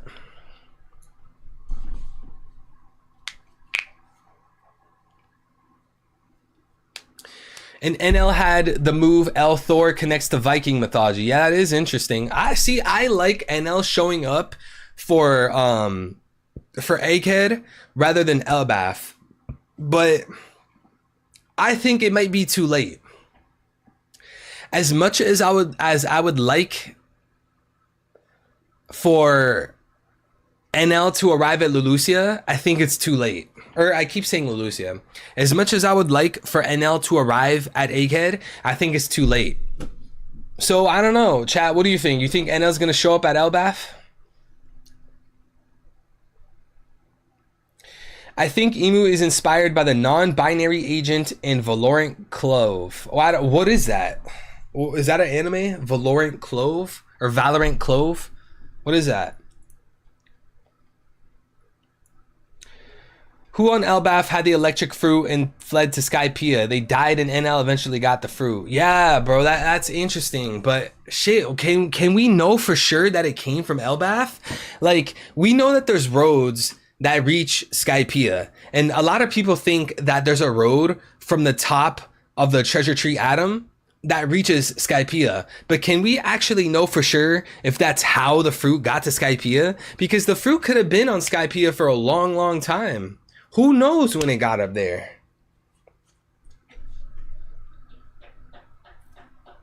An admiral. Yo, a former admiral had NL's fruit. That's pretty wild, bro. Damn, what admiral would that be?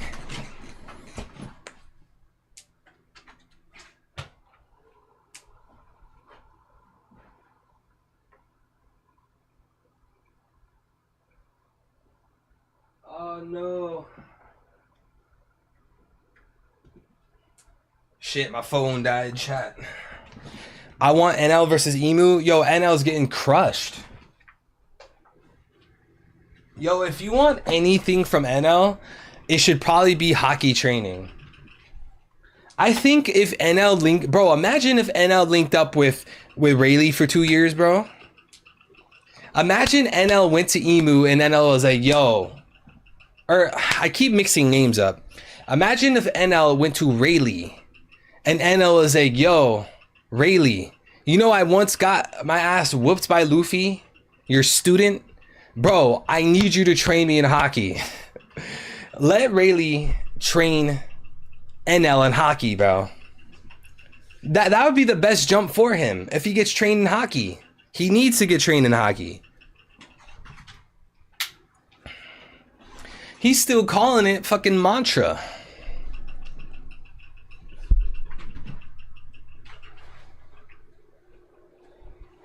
He's still getting trained in mantra. Still calling it mantra. Hockey training or Logia awakening? Bro, I think, man, he'll never get that awakening without the body. The mind and body, bro. Aren't you led to believe that hockey has something to do with awakening? Like, I don't think someone with zero hockey can awaken their devil fruit. I think you need a combination of hockey and devil fruit mastery. Because how are we going to train this man NL to awaken his devil fruit? He doesn't even have like sufficient hockey. I guess he has observation and shit, but we even know that NL's devil fruit boosted his observation. Like when NL would use mantra or NL would use observation hockey, his electricity from his devil fruit would amplify how he could detect people. So even then, like when we talk about his hockey, it's still being buffed by his devil fruit. This man needs legit hockey training.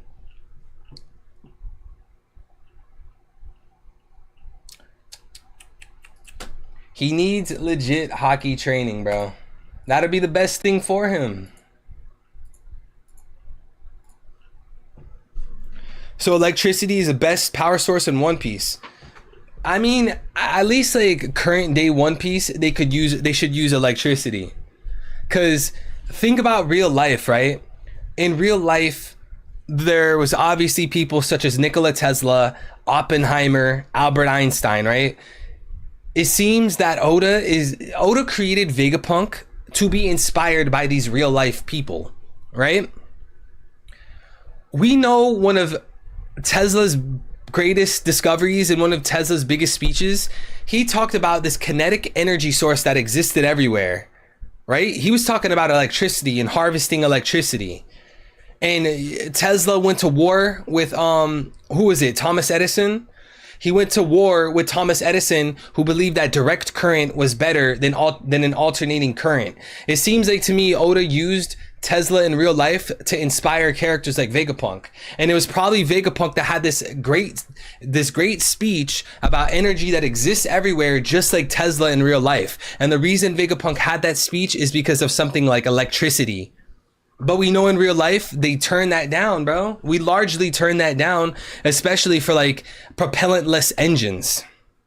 We turn that down to make billions of dollars on oil and gas, chat. We have places and continents like the United States and North America who go to these pointless wars for the sake of oil. All these soldiers dying, all these civilians dying, all these children in real life dying for the sake of farming oil and gasoline out of people. And then on top of that, it destroys our ecosystem, it destroys the atmosphere, and people call it a conspiracy theory.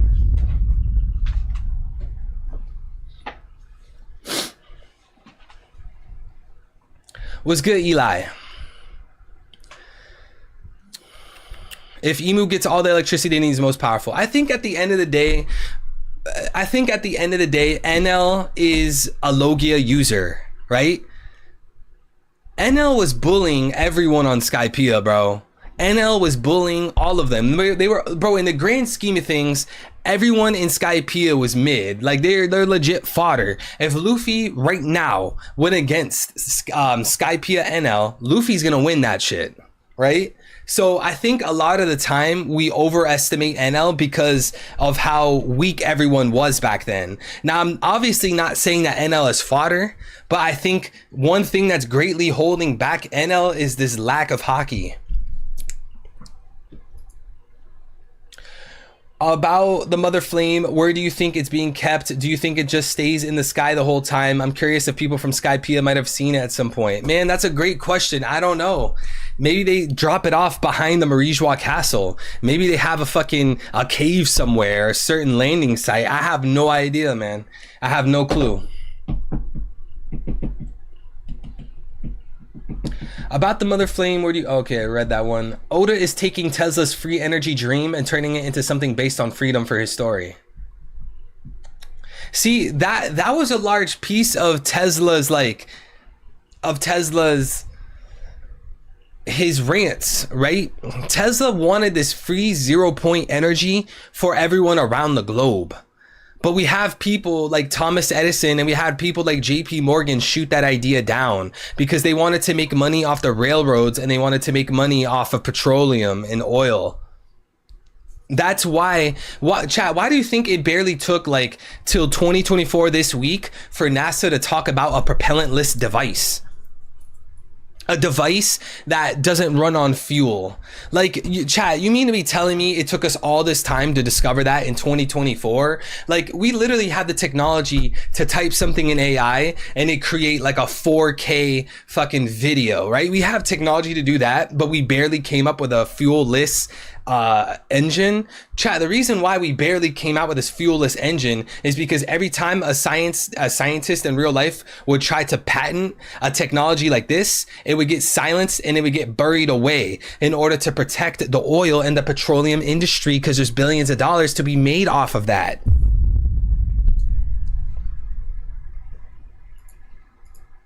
So I think in this case, what's basically happening is, instead of the real world like shooting down this propellantless device, instead of the real world shooting down this 0 point energy, instead of the real world shooting down this kinetic energy, it's in the One Piece world, it's like the government took that device and now they're using it for their own. And by the way, I believe that's the same case in real life. I believe it's the same exact case in real life. Oda wants to show us and give us messages through One Piece about the real world, bro. Every single fucking message, every single story character arc that we see, Oda's giving a message to the reader over and over and over. There's messages, arc after arc, there's a message to be learned. Some arcs, there's even fucking 10 to 20 different messages Oda's trying to paint across. Trying to paint for us. So when we see that there's a group called Cypher Pol that's supposed to be like Cypher Intelligence, right? And they have like the right and permission, and it's for the law for them to kill people. That's just based off of the CIA in real life. A Cypher Intelligence Agency, right? With the license to kill, with the license to misinform the public. And they get away with it all the time. We see this. We've seen CIA get away with crimes from the 50s, 60s, 70s, 80s, 90s, early 2000s, 2010s, 2020s. The CIA to this very day is still corrupt and still manipulating the people, still killing off people. And no one talks about it because it's apparently a conspiracy theory. My theory was the Ancient Kingdom spread Haki, which was a threat to the king, so they destroyed the Ancient Kingdom. See, I like that too, bro. I like that too, because what's the deep message from that? The deep message is that the world government in the One Piece world would want to shut down people's true nature. Try to shut down what people actually believe and what people actually follow, right? This whole spiritual element. We know that people did this in real life as well. I'm telling you.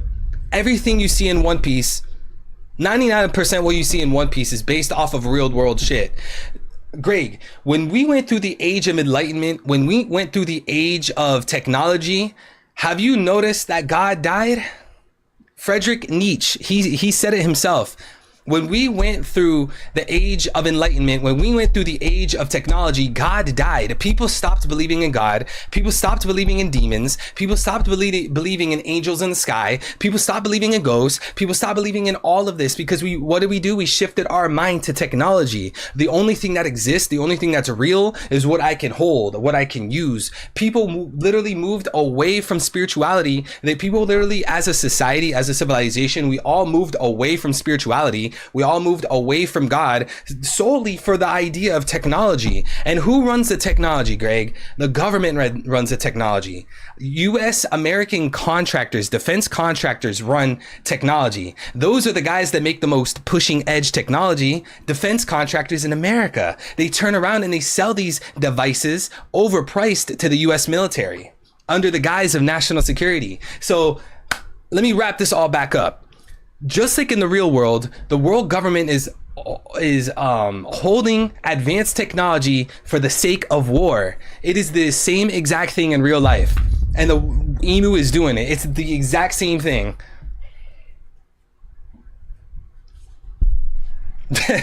Kai said you're not supposed to cook against the Illuminati. Stop cooking, bro. We need you here. Yo, what's good, Juan? What's good, Chloe? What's good, Artie?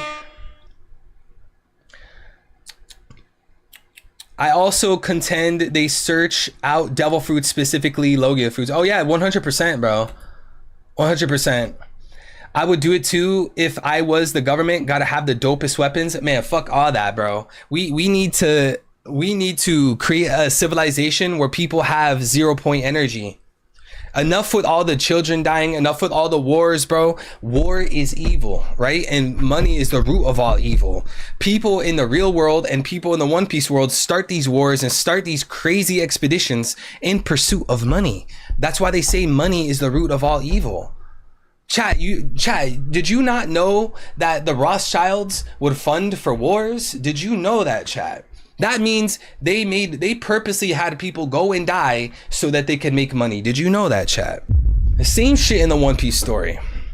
I'm telling you, this whole damn story is based off of real life. Even think about how in real life people talk about like an ancient advanced civilization, Atlantis, right?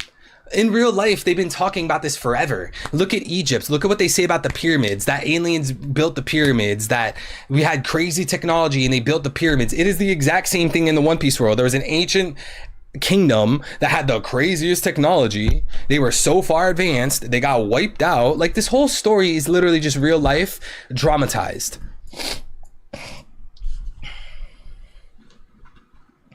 No wonder motherfuckers act evil. They're trying to make sure he don't cook too hard. Appreciate it, bro. Lost continent of Mu. So here's my thing, Greg. I think when we talk about the real life kingdom of Mu, I think that's gonna play into Imu's home, and then Atlantis is gonna play into the ancient kingdom, bro. I think that's what it is. Mu Kingdom, where Emu's from, and Emu probably erased his own country in order to hide his lineage. Mu Kingdom is where Emu's from. Atlantis is the ancient kingdom, because then you have both, the best of both worlds. The Atlantis existing in the One Piece world, being this thriving, prosperous, advantageous, advanced kingdom, but then simultaneously you have Mu Kingdom, where it's also said to be a legend of like this island that disappeared, right? In real life, Mu Kingdom. I mean, come on, Emu, right? And some sources say that Emu is more so pronounced Mu, right, rather than Emu. So I like the idea of Mu Kingdom in real life playing it to the home of Emu, and then Atlantis playing it to the ancient kingdom, because then you essentially get both, and it aligns with Emu's name. But I could be wrong. We'll see. Meta stream a chapter of Vegapunk exposing the world government with evil exposing the government. Joey Badass, they say money is the root of all evil. See money as root of all people. Oh no, they say money is the root of all evil. I see money as the root of all people. Damn. Yo, Joey Badass is cooking, bro. I used to listen to him in Pro Era so heavy back when I was like a freshman and a sophomore. I used to listen to Flatbush Zombies. I used to listen to the Underachievers. I don't listen to any rap music. I cut off rap music, chat. It's been 3 days of no rap music. I can't deal with the programming anymore, chat. When you turn on a rap song, it's about, oh, I'm gonna fuck your bitch, I'm gonna spin your block, I'm gonna piss on your grave, I'm gonna make this girl a prostitute, I'm gonna do this drug, bro, chat, that is called programming. That's called programming. You know when you're watching TV, chat, you know when you watch TV and when a commercial ends, you know what they tell you, and you know what they tell you? What do they tell you when the commercial ends on TV? Now back to our scheduled programming. Programming.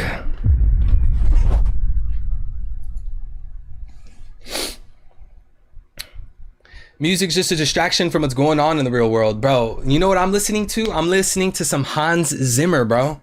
I'm listening to some banger ambiance music, bro. The music I listen to, I feel like I'm floating into heaven, bro. I feel like I'm floating in space on some interstellar shit, bro. Shout out to the Interstellar soundtrack. Shout out to the Oppenheimer soundtrack. If you look at the world government logo, it has 5 circles, holes. Do you think the logo could foreshadow Mother Flame being used a total of 5 times? That's very creative. I don't think that is the case, but that is very, very creative. I feel like the world government logo is symbolism of Emu and the Gorosei, or at least the Gorosei, I should say. I think this is symbolism of the Gorosei.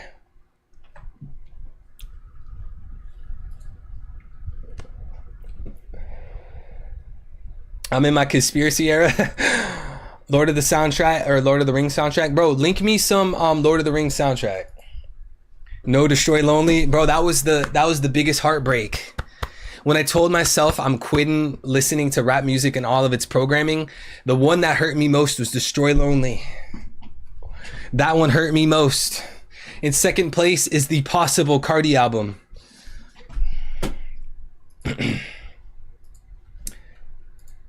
Okay, someone asked about Mu Kingdom.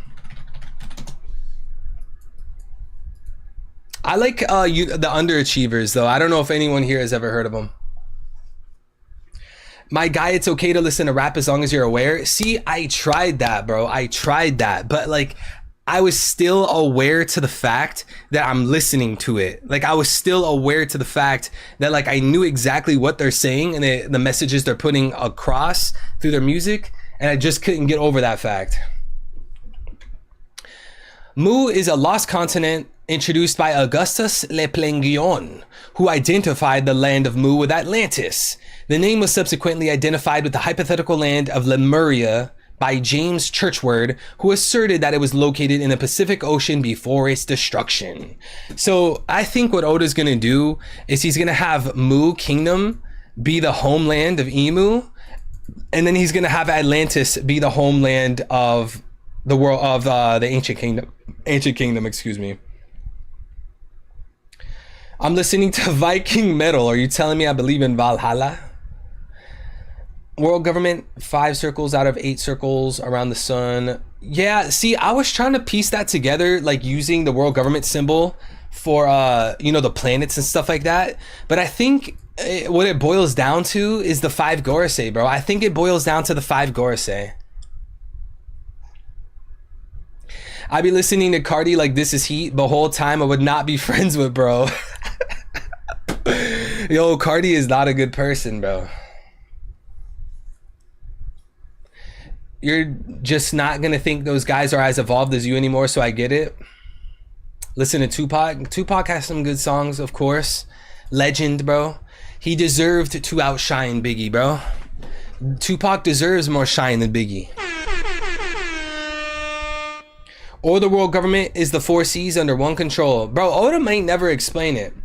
Like, Oda might go down the route where, like, he never explains this and it's just up to reader interpretation what this means.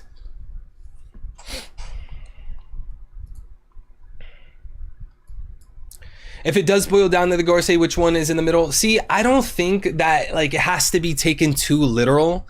Like, I don't think we have to look at it and think like, oh, well, all 4 of them, or these 4 are connected to the center one. Maybe one of the Gorosei is the center one. I don't think it has to be that deep.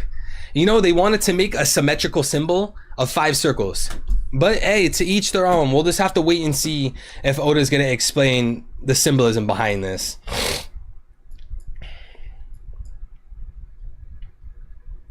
What if Emu was the king or prince of the ancient kingdom and did a false flag on his kingdom, and him being from Nerona is a cover-up? I mean, I guess that's possible.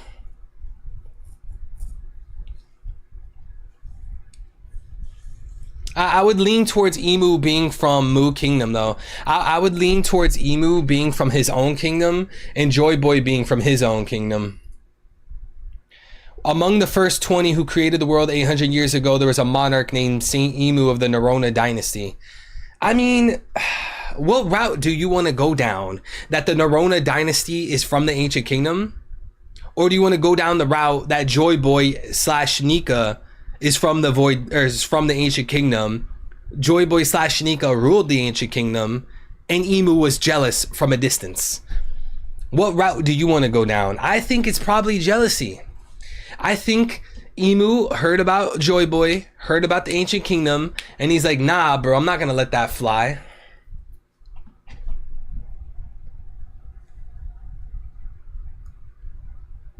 You still on board with the Lily Joy Boy Emu love dispute as La Adam and Lilith? Huh? You know, I don't mind that take. I don't know. I've been at a tug of war with why Emu would want Lily's body, you know? If Emu wanted Lily's body. Because it's odd how they mentioned what family Emu is in the Genesis book and not erase everything Emu related. Dude, I think it's because Emu faked his death. Emu faked his death, bro.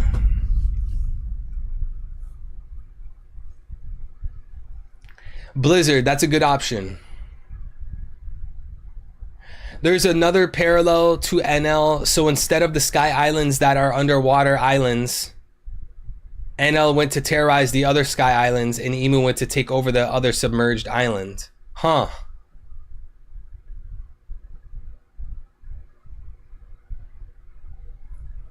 Or, like, Enel wanted to take advantage of the islands in the sky, the islands up above, and Emu wanted to take advantage of the islands up above, like the islands that are at the top of the sea.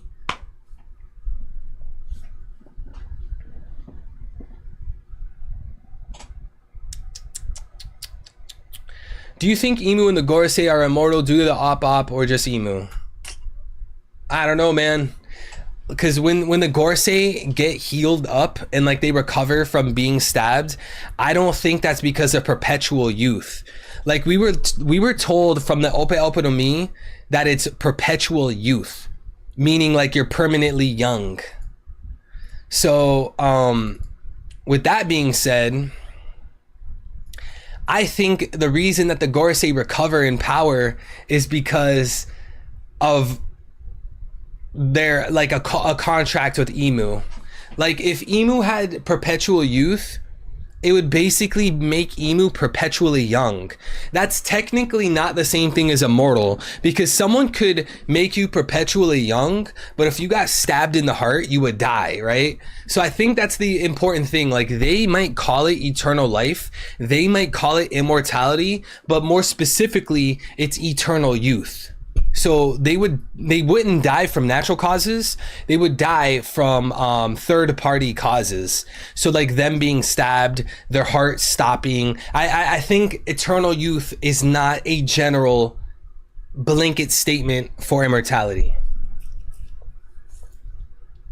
Because it's eternal youth specifically that the fruit grants. It's just from time to time they call it immortality. Then why does Saturn still look the same from flashback into this day? There's many questions you can ask about that, because I mean, like he already looked like an old man to begin with. Like Saturn from Ohara already looks like an old man. Is he gonna look that much younger? Was it an Oda mistake? Did Oda plan out to have Saturn show up at Egghead? You know, there's a lot of questions. There's a lot of questions, man. But, you know, they make the Ope Ope no Mi seem so important, right? They make the Ope Ope no Mi seem so sacred that I feel like it's only going to be one character that has it. We're probably going to be led to a scenario where Emu is the only character that has the immortality operation because it's such a rare thing. It's so sacred. It's so secretive. The only time they pulled it off was for Emu. Great cleansing. Do you think that's the flood that's coming? See, my thing about that is that my take to answer your question is they didn't use Mother Flame at that point. They only recently used Mother Flame. And the reason why that matters is because when they used Mother Flame, that's the reason that the ocean tides went up, right? They wanted to test Mother Flame.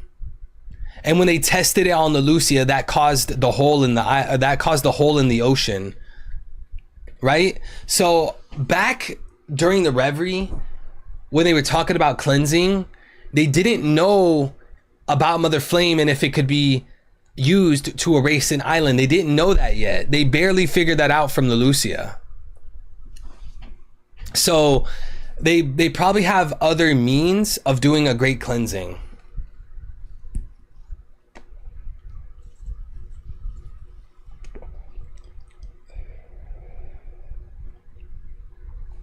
Snowbean said, Emu being the only guy that had the immortality done on them makes narrative sense because of the fact that Dofi wanted to do the same. Dofi basically wanted to be a new Emu. Exactly. 100%.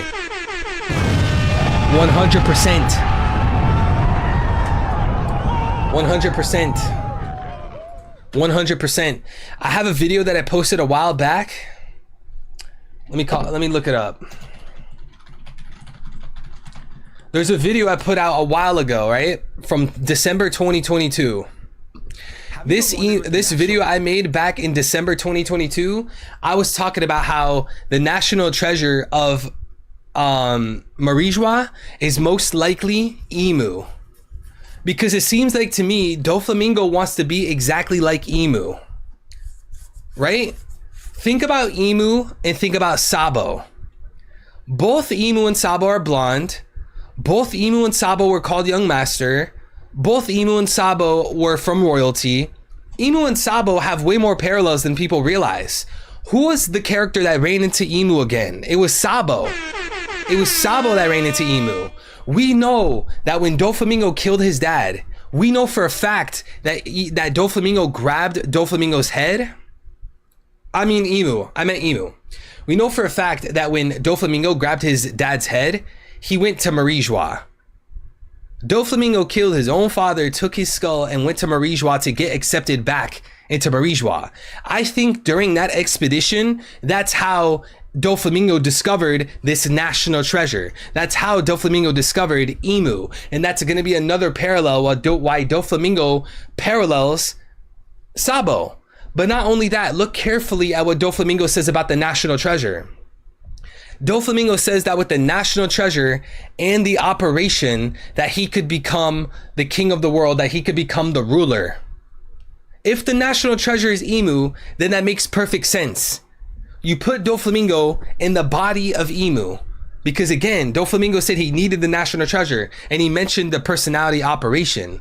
Doflamingo would put his personality in Emu's body and then use the immortality surgery.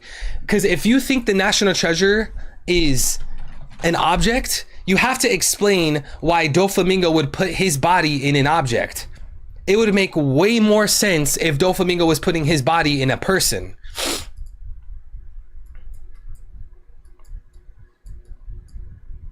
It's all because I know all about a crucial treasure that exists within Sacred Marie-Joie, and the knowledge of its existence would shake the world. During that conversation, he also mentioned this idea of a personality changing surgery. It's like, why would you mention this personality changing surgery at the same time you're talking about the national treasure? But don't forget, chat, they called Hiyori the national treasure of Wano. And shout out to Young Smokey with the fucking 50 bomb. I gotta take a nap and a whole ass chapter drops. Let's fucking go, bro. Young Smokey. Wokey. Thank you, bro. Thank you. You're extremely generous, bro. I greatly appreciate it, bro. Thank you, Young Goat. The man, the myth, the legend that cannot be overwritten. You can't stop him. You can't stop him. Young Smokey is just too goated.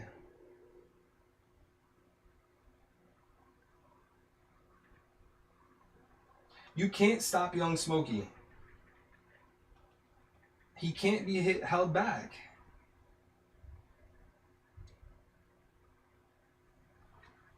You can't stop Lil Smokey. Thank you, bro.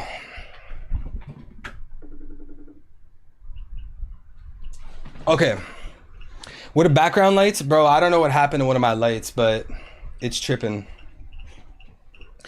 Evil, do you think Dofi will ever get out of Impel Down? There is no one I want to see more. No one I want more to see Gear 5 than Doflamingo. I can imagine his irritated face. That would be funny.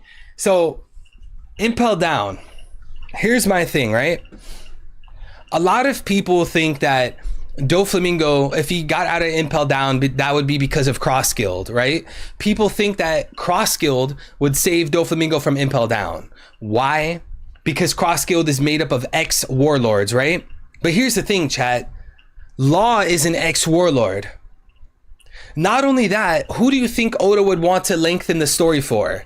Law or Doflamingo? Because it seems like to me, there's no way in hell that Law is going to give up on learning the checkered fate. Law is extremely convicted. Law has a conviction to learn about the checkered fate. So in my eyes, it seems way more likely that Law would join Cross Guild over Doflamingo. Doflamingo isn't going to want to work with Law. Law's not going to want to work with Doflamingo. But then also, like, if Doflamingo enters Cross Guild, he's going to want power. Doflamingo's going to want to control the situation. They're not going to go for that. So at most, if Doflamingo gets broken out of Impel Down, Doflamingo is gonna run and do his own thing, probably like Golden Lion Shiki. Because Golden Lion Shiki, he's blonde, just like Doflamingo. Both of these guys are probably gonna break out of Impel Down. And what did Golden Lion Shiki do when he broke out of Impel Down? He went and he made his own plan. So I think what it boils down to is a scenario that Law joins Cross Guild as an ex-warlord to reach and learn this checkered fate that he's convicted to, rather than Doflamingo. What's good, Silver Crown? Evil, also remember that Magellan isn't Warden anymore. He got fired.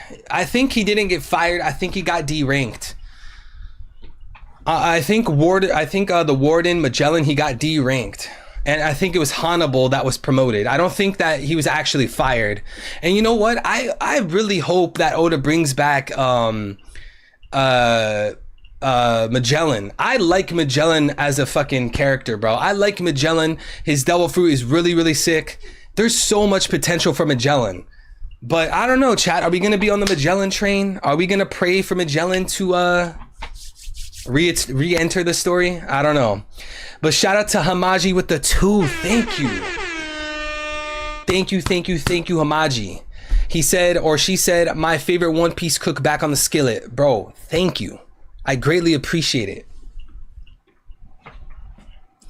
Magellan deranked himself. Yo, Hamaji, what do you think about Magellan deranking, bro? Because, bro, chat, explain to me why they're going to derank Magellan, but then they promoted fucking Lucci. They deranked Magellan, but they promoted Lucci. I hate Lucci's character. I think Lucci is one of the worst written characters, bro. Straight up. Like, if you actually pay attention to how Oda wrote Lucci, it's not good.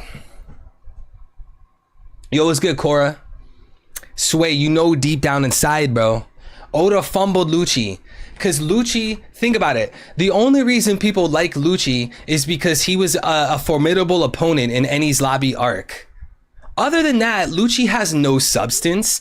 Lucci's backstory is extremely lackluster. Lucci doesn't have any goals. Luffy doesn't have any dreams. Lucci's entire personality in Enies Lobby was that I have permission to kill and I want to be a killer. Kill, kill, kill, kill, kill. That was his entire character in Enies Lobby. Now what do we get in post Enies Lobby? What do we get in post time skip? Oh, now all of a sudden Lucci looks at the world government as gods. Lucci looks at the Gorosei as above, and Lucci, you know, he's promoted now. Like, Lucci had a complete twist of character and it was never explained. Oda never explained why Lucci got promoted. Oda never explained why. We even had a moment, chat, if you remember, we literally had a moment in Enies Lobby where Lucci was talking about how he's only in Cypher Pole to kill people and that he doesn't even care about the government. Lucci doesn't care about the Gorosei. Lucci doesn't care about Spandam. Lucci didn't care about any of those people. He only wanted to kill people.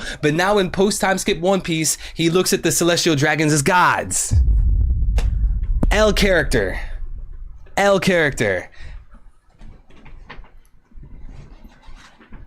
I think there's a lot more interesting characters in him. I think Kaido's a way more interesting villain. Doflamingo's a way more interesting villain.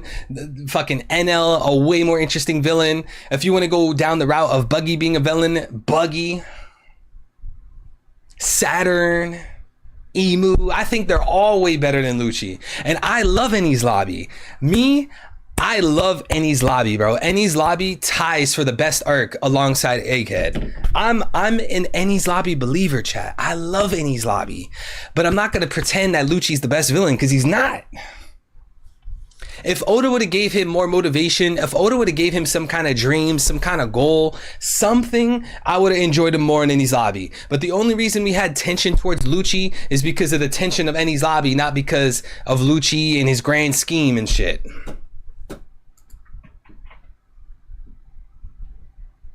Mother Flame.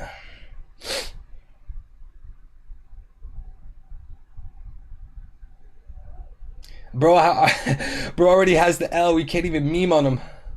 Arlong's better than Lucci. Bro, that's facts. Bro, I think Arlong is a better villain than Lucci. Arlong had way more exposition than Lucci. Nah, bro, Kaido's a better villain than Lucci, bro, for sure. Chat, who's a better villain, Kaido or Lucci? No way the chat says Lucci. Don't fucking lie to me. I know Kaido's a better villain than Lucci. This man was in the Rocks crew. He awakened Gear 5. What do you think of the possibility of Zunisha being the one who created the Mother Flame? You think Zunisha created Mother Flame? Father Flame.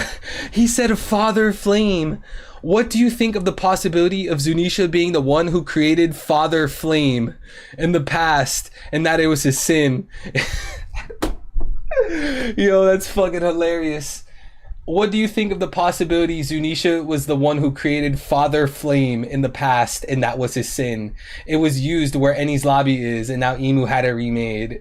Yo, that's actually fucking hilarious. We were talking about why Mother Flame is a recreation to what destroyed Enies Lobby, so I do agree with that. But yo, calling it Father Flame is fucking hilarious. I'm sorry, bro. There's a Mother Flame, a Father Flame, a Brother Flame, a Sister Flame, Cousin Flame, Auntie Flame. All the flames. That would finally make Zunisha useful. Aw, bro, don't do Zunisha like that.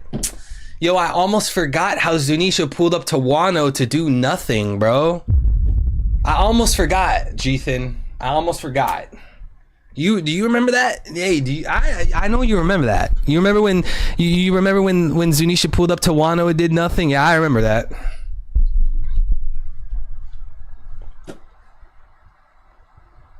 Lucci just a victim for Zoro's growth. Yo, I would agree with that if it didn't take Zoro like fucking 16 chapters to beat Lucci. This man Zoro started his Lucci fight back at like 1093, right? Bro, Zoro. Oh, you know, chat, you know Zoro, you know Oda only had Zoro fight Lucci to stall Zoro, right? Oda needed to keep Lucci and Zoro busy this arc, so he made them fight for 16 chapters. Just like how Oda needed to keep Fukuro Koju and Raizo busy in Wano. So what did he do to keep them busy? Get into an 80 chapter fight.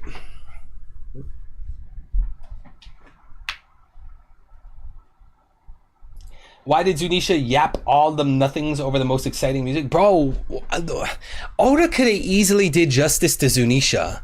Oda could have easily written in a situation where Zunisha destroyed like some of the marine ships. Like literally just draw in a panel of Zunisha crushing and stepping on like a marine ship, swinging his trunk and hitting a marine ship, kind of like what he did to Jack.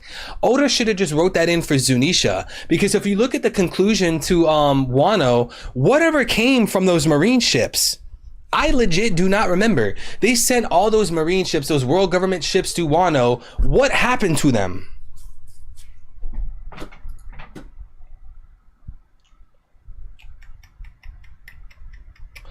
Is it just me, or does anyone else want Luffy to interact with regular pirates again, the most carefree Yonko? I think that's going to happen on Elbaf, bro. I think similar to Shanks, Luffy's going to pull up to the bar in Elbaf, and he's just going to say what's up to everybody. He's going to be friends with all the giants, all the people there. Luffy's probably even going to talk to that little kid. You know that little kid that Shanks was talking to that people think is going to be like the new Luffy?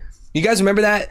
Shanks was at the bar in Elbaf, and people were calling the kid at the bar Boofy or whatever. I think Luffy's gonna talk to that kid. I think Luffy's gonna have like this whole like social interaction with people on Elbaf. It's just like Egghead is not the island for that. Like Egghead is the island of Void Century, Mother Flame, technology, Vegapunk. Like this is the information arc. Like this is the technology arc. You know, Luffy's not gonna be socially aware and communicating and hanging out with people. I think that's gonna take place on Elbaf.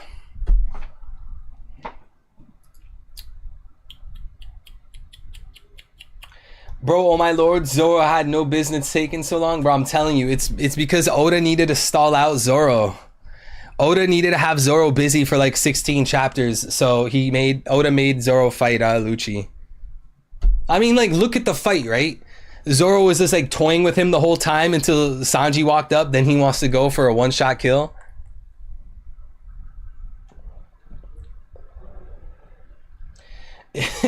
Would be kind of dope if Gear 5 Luffy started riding Zunisha like a mount. Yo, that would be funny actually.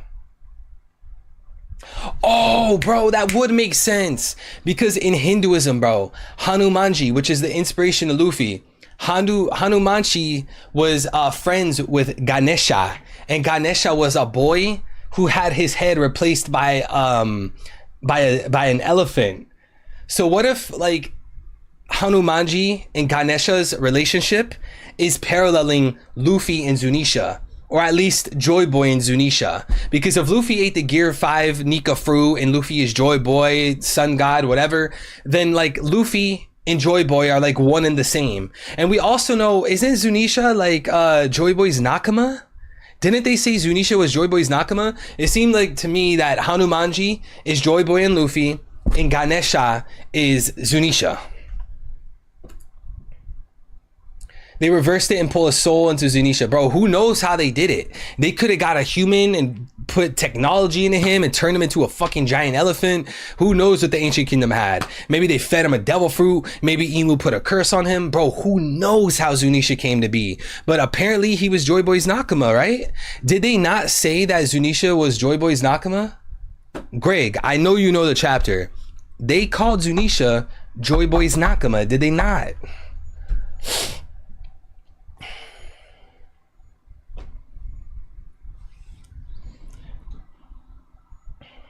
My headcanon is Zunisha is the top of Reverse Mountain. Huh. So what do they do? Did they break the mountain and then fed it elephant fruit? Dawn and Dusk is a good theory, saying that Zunisha is probably someone from Amotsuki family. I mean, I guess it's possible. I forgot about the Amotsuki family. I don't know if Oda's going to go back to that. A city that ate a devil fruit, bro, that's insane. Luffy will eat Zunisha to refill, bro.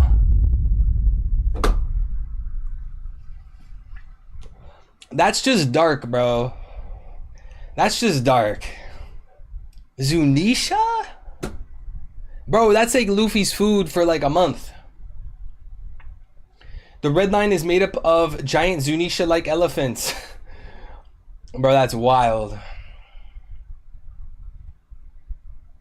Egghead is supposed to be the Frankie arc. Bro, we're not getting enough from Frankie, like, you know, advancement wise. Like, we're not watching Frankie advance that much. Like, yeah, Frankie has his moments. Frankie just punched a vice admiral and stuff like that, but we're not getting like Frankie getting some crazy knowledge.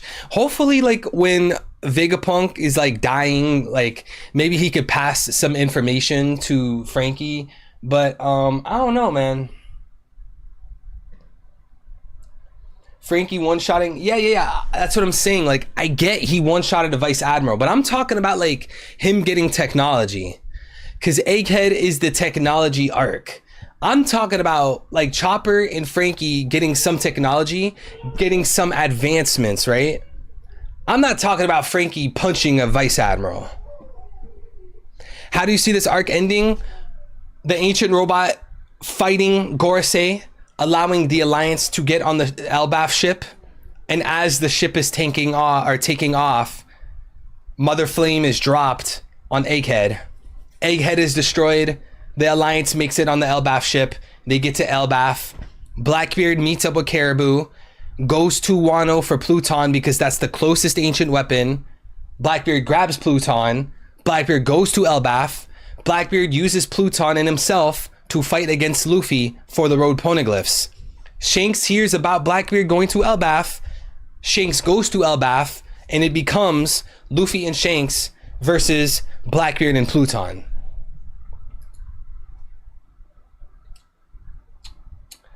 The right is strong in that one. The right is strong in that one. Bro, strong right. Yo, that's clever, bro. Strong right. Bro, the whole Straw Hat crew needs power-ups. Bro, that's what I'm saying. So, like, again, I'm not hating on the idea that Frankie punched a vice admiral. That's not the point. I'm trying to say on a technology arc like Vegapunk, right? We know Frankie wanted to meet Vegapunk. I want to see Frankie get some technology, get some upgrades. That's what I'm talking about. I'm not talking about Frankie punching a vice admiral.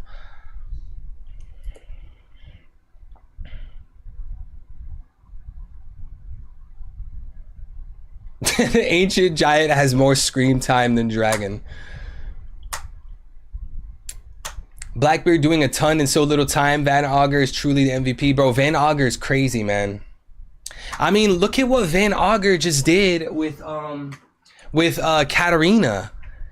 What Katarina and Van Auger did in Egghead was pure class, bro. Pure skill. They pulled up, immediately tapped Saturn, and walked away. Like, Blackbeard knows how to get the job done. The Blackbeard pirates know how to get the job done. Do you think we get the whole Vegapunk message? Yeah, I do think we do. I think we do. And this is gonna be it was good, Perenna. I think this is gonna be Vegapunk righting Clover's wrongs. Clover didn't have a dead man switch, but Vegapunk does.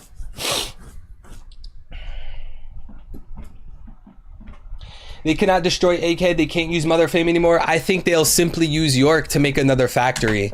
It was York that made the Mother Flame in the first place. If they keep York alive, she'll make another factory.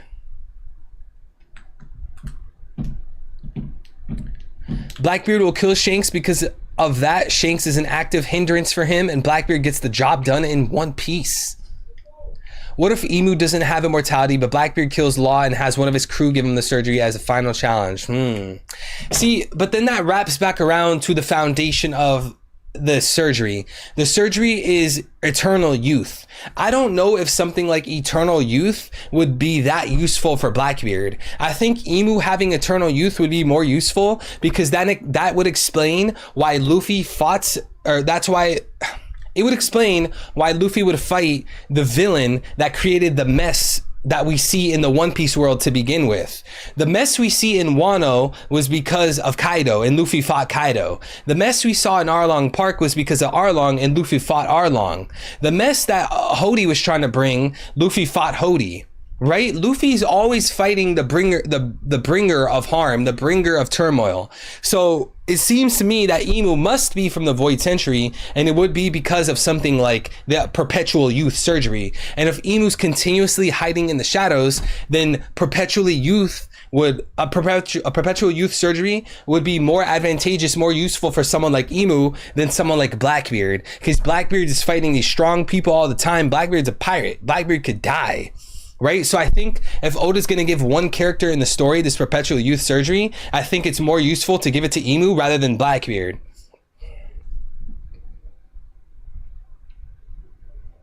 Kuma will take Saturn, launch it to space, making him an actual planet with him, and blow them both up.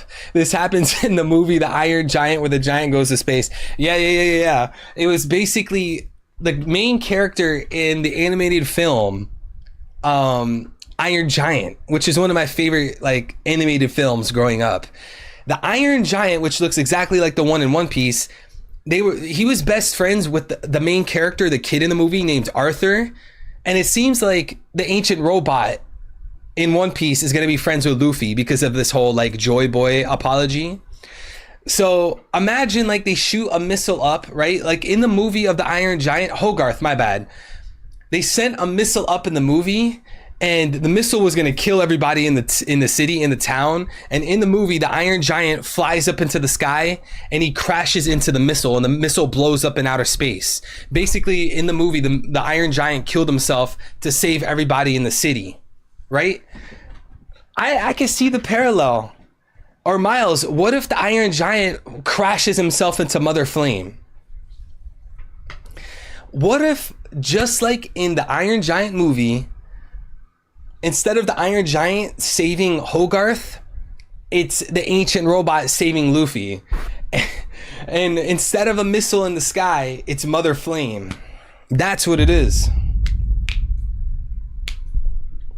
We're gonna cut back to the ancient giant and he's gonna be sitting down looking east. Bro, don't say that. If Luffy meets Shakes, I want to hear 3 words from Luffy. Gomu Gomu Bullet. In chapter 1, he's a bully to Luffy, who Luffy wants to surpass.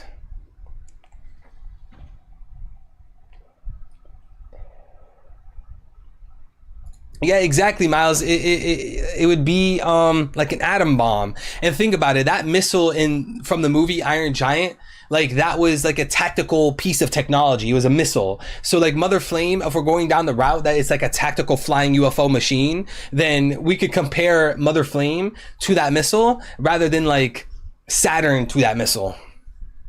Is that Za or Nick? What do you think, Silver Crown?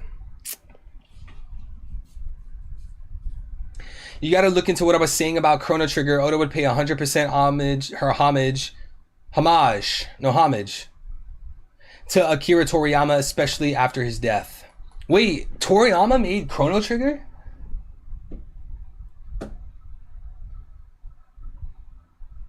I remember that Iron Giant movie, bro, goes all out like a Chad, acting like a Super D man. Bro, that movie was lit, man. Iron Giant, that was one of the best movies. I don't think the Gen Zs know about Iron Giant.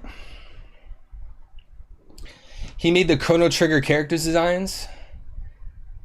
Emu feels like Ewok and Devil Fruits are scripts. I don't know what that is.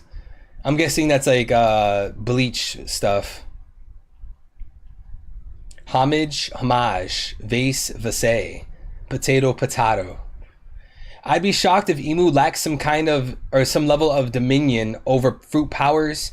Maybe from some ancient weapon related fruit or something weird, or messing with Eve through some flower related thing. Yeah, because see, the whole devil fruit thing is tricky, right? Because they said that devil fruits were cursed by the ire of Mother Nature, right?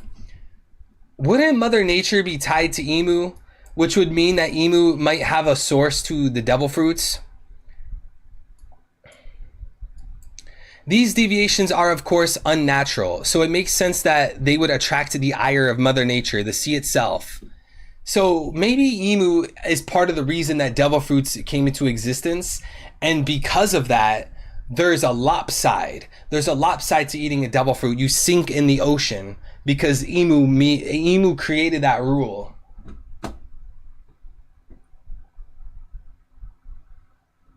Evil, what do you think about Oda pulling a Kamega kill and kills everyone, and Emo and the Gorosei win and Luffy never finds in One Piece? I don't think that's going to happen.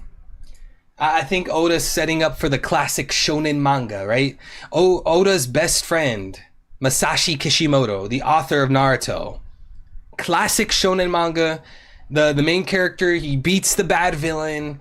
He saves his town. He saves his village. He saves the world. They have a big monument of the main character. I think Oda's going to go down that route. My homie's dad worked on that movie. Oh, yo, that's sick. Your homie's dad worked on the Iron Giant?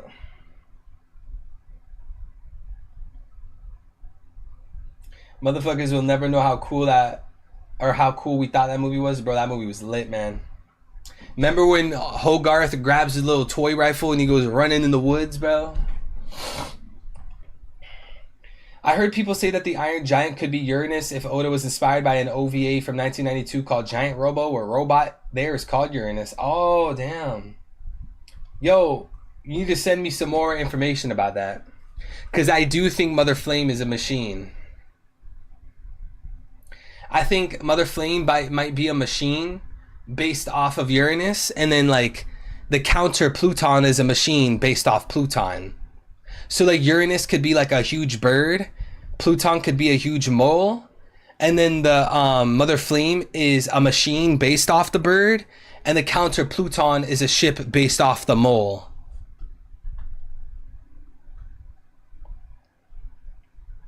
And yeah, I definitely believe Emu has conquered Saki.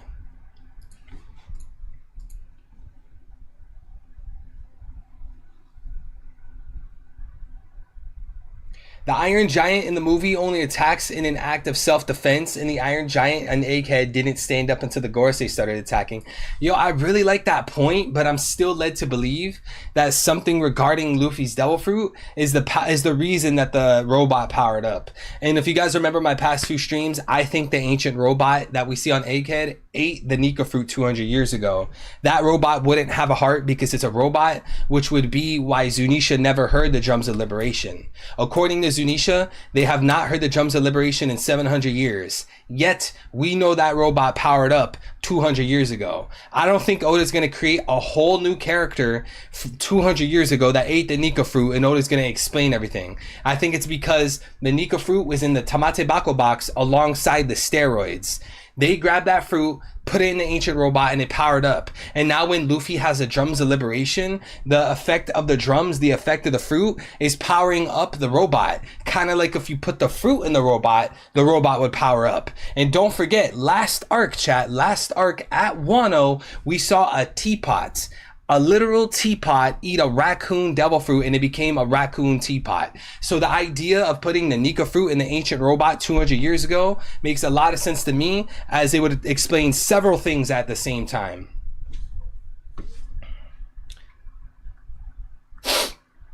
If you think Imu does have Conqueror's Haki, then you are reading the wrong story with your eyes closed. Oh, doesn't. Yeah, it's kind of like when people were saying that Blackbeard wouldn't have Conqueror's Haki. Like, Blackbeard, this is the same person that, like, manipulated the whole Marineford War. Like, this is the same person that's trying to become king of the world, presumably. The same character who's trying to get the One Piece. The same character who's trying to make their own era. Like, it doesn't make sense to me that Blackbeard wouldn't have Conqueror's Haki. Same thing with Imu. That would make no sense. Like, Imu is, at the end of the day, this is a shonen manga. I think people need to, like, succumb to that. People need to accept that. One Piece is a shonen battle manga. The Gorosei were always destined to be fighters. The Gorosei were always destined to be some of the strongest, because these guys rule the entire planet of the shonen manga. This entire planet in the One Piece world is ruled by Imu and the Gorosei. So why would they not be combatants? Why would they not be powerful? Why would they not have these crazy, unheard of powers? You know, Imu not having Conqueror's Haki, that would be a very weird decision, and I don't know why Oda would do that. But who knows? Maybe I'm wrong, and Oda's gonna flip the whole story on its head, and Imu's gonna use black magic instead of Haki. Who knows? But to me, it seems like the Gorosei currently use Haki.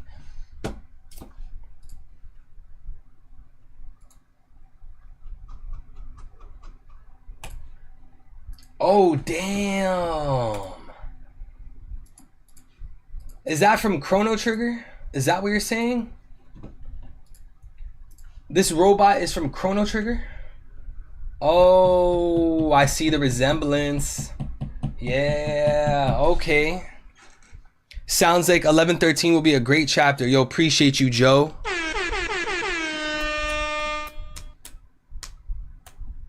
It's from Chrono Trigger? It's not? Wait, is it from Chrono Trigger or is it not? Imu conquered the world. I'll be damned if he ain't got conquerors. Exactly. Like, at the end of the day, he's ruling the planet. How would he not have conquerors? Blackbeard qualifies for conquerors more than Luffy. I do still think the one-eyed Luffy is the Starkey prophecy. Could be Devon because he could be touched. I'm not really in favor of that. I think Luffy destroys Fishman Island because Luffy destroys Marie-Joie. Like, Oda put Fishman Island directly beneath Marie-Joie because when Luffy ultimately punches Imu and crushes the Red Line, that's going to open up a gateway from Marie-Joie. And I think all of the rocks that fall from the Red Line, all of the rocks that are above the Fishman Island would come falling down, and all the rocks from the Red Line and the boulders would come falling down and crush Fishman Island. And that would be because of Luffy. Luffy's punch would cause the destruction of Fishman Island and the Red Line, rather than like Katarina Devon destroying Fishman Island.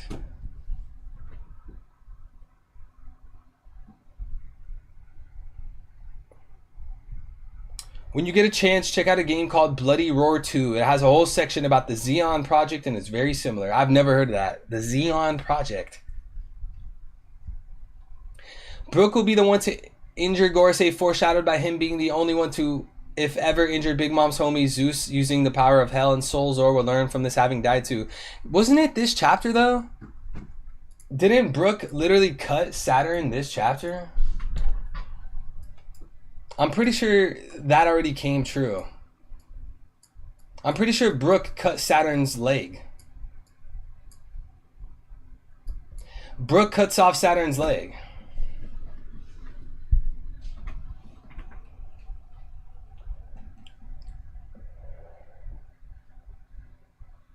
Watch that just be Orz's body armor and they put the fruit in it. Well, someone was saying last stream that the ancient robot actually had you couldn't enter it, basically. Like, this robot isn't armor, it's a machine. Wasn't someone saying that last stream? It's just armor, or it's just a machine, it's not armor.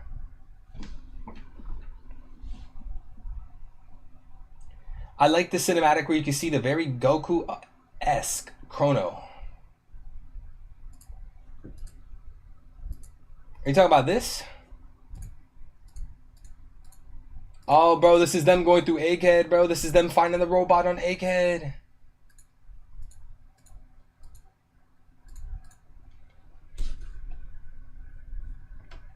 All right, chat, great stream. Chat, great stream. Just gotta appreciate everybody being here. Appreciate you all. Have a nice morning, day, or night wherever y'all are. I'm excited for 11/13. Chat, doesn't this chapter drop Friday? Because it is currently Wednesday. Does the chapter drop Friday? Or does it drop Thursday? I'm pretty sure it drops Friday. But chat, appreciate you being here. We'll be live again to cook some more theories. We got lots under the belt. There's always some shit to say. People are always discovering new things. So appreciate you guys being here. We're still cooking, chat. We're still cooking. I got you, Christopher. I got you, Macau Jordan. I got you, okay. I got you, Miles. I got you, Christopher. Bro, yo, can we get a happy birthday, Christopher? Can we get a happy B-Day, Chris? Happy birthday to the man, bro. The man, the myth, the legend. Appreciate you guys being here. Shout out to Chloe. Shout out to Silver. The one and only Silver Crown, the GOAT. Shout out to Jethan. Shout out to Dr. Jack. Yo, Dr. Jack, they can't take me down. Bro, Dr. Jack, the CIA cannot take me down, bro. They can't take me down. Yo, chat, listen. Let me leave you guys with one final message from the stream. Chat, I would never delete myself.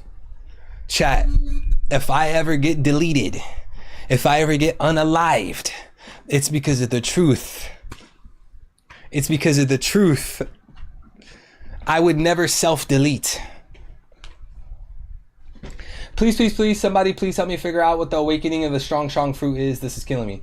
We don't know what the awakening is yet. We can only hypothesize. We can only speculate. But whatever it is probably so OP. The strong fruit is crazy. But I'm going to have to set up a dead man switch. I'm going to set up a death man switch. I hope you have a dead man switch. Yo, I got to link up with Vegapunk. Ask him how he did it. Gotta leave a dead man switch. It's gonna be the secrets to...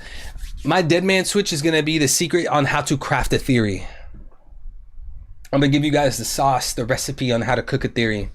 But anyways, chat, I appreciate you all, chat. Have a nice morning, day, or night, wherever y'all are, chat. Make sure to always have heart coherence, chat. Your fourth chakra, your heart chakra. Make sure to have that open.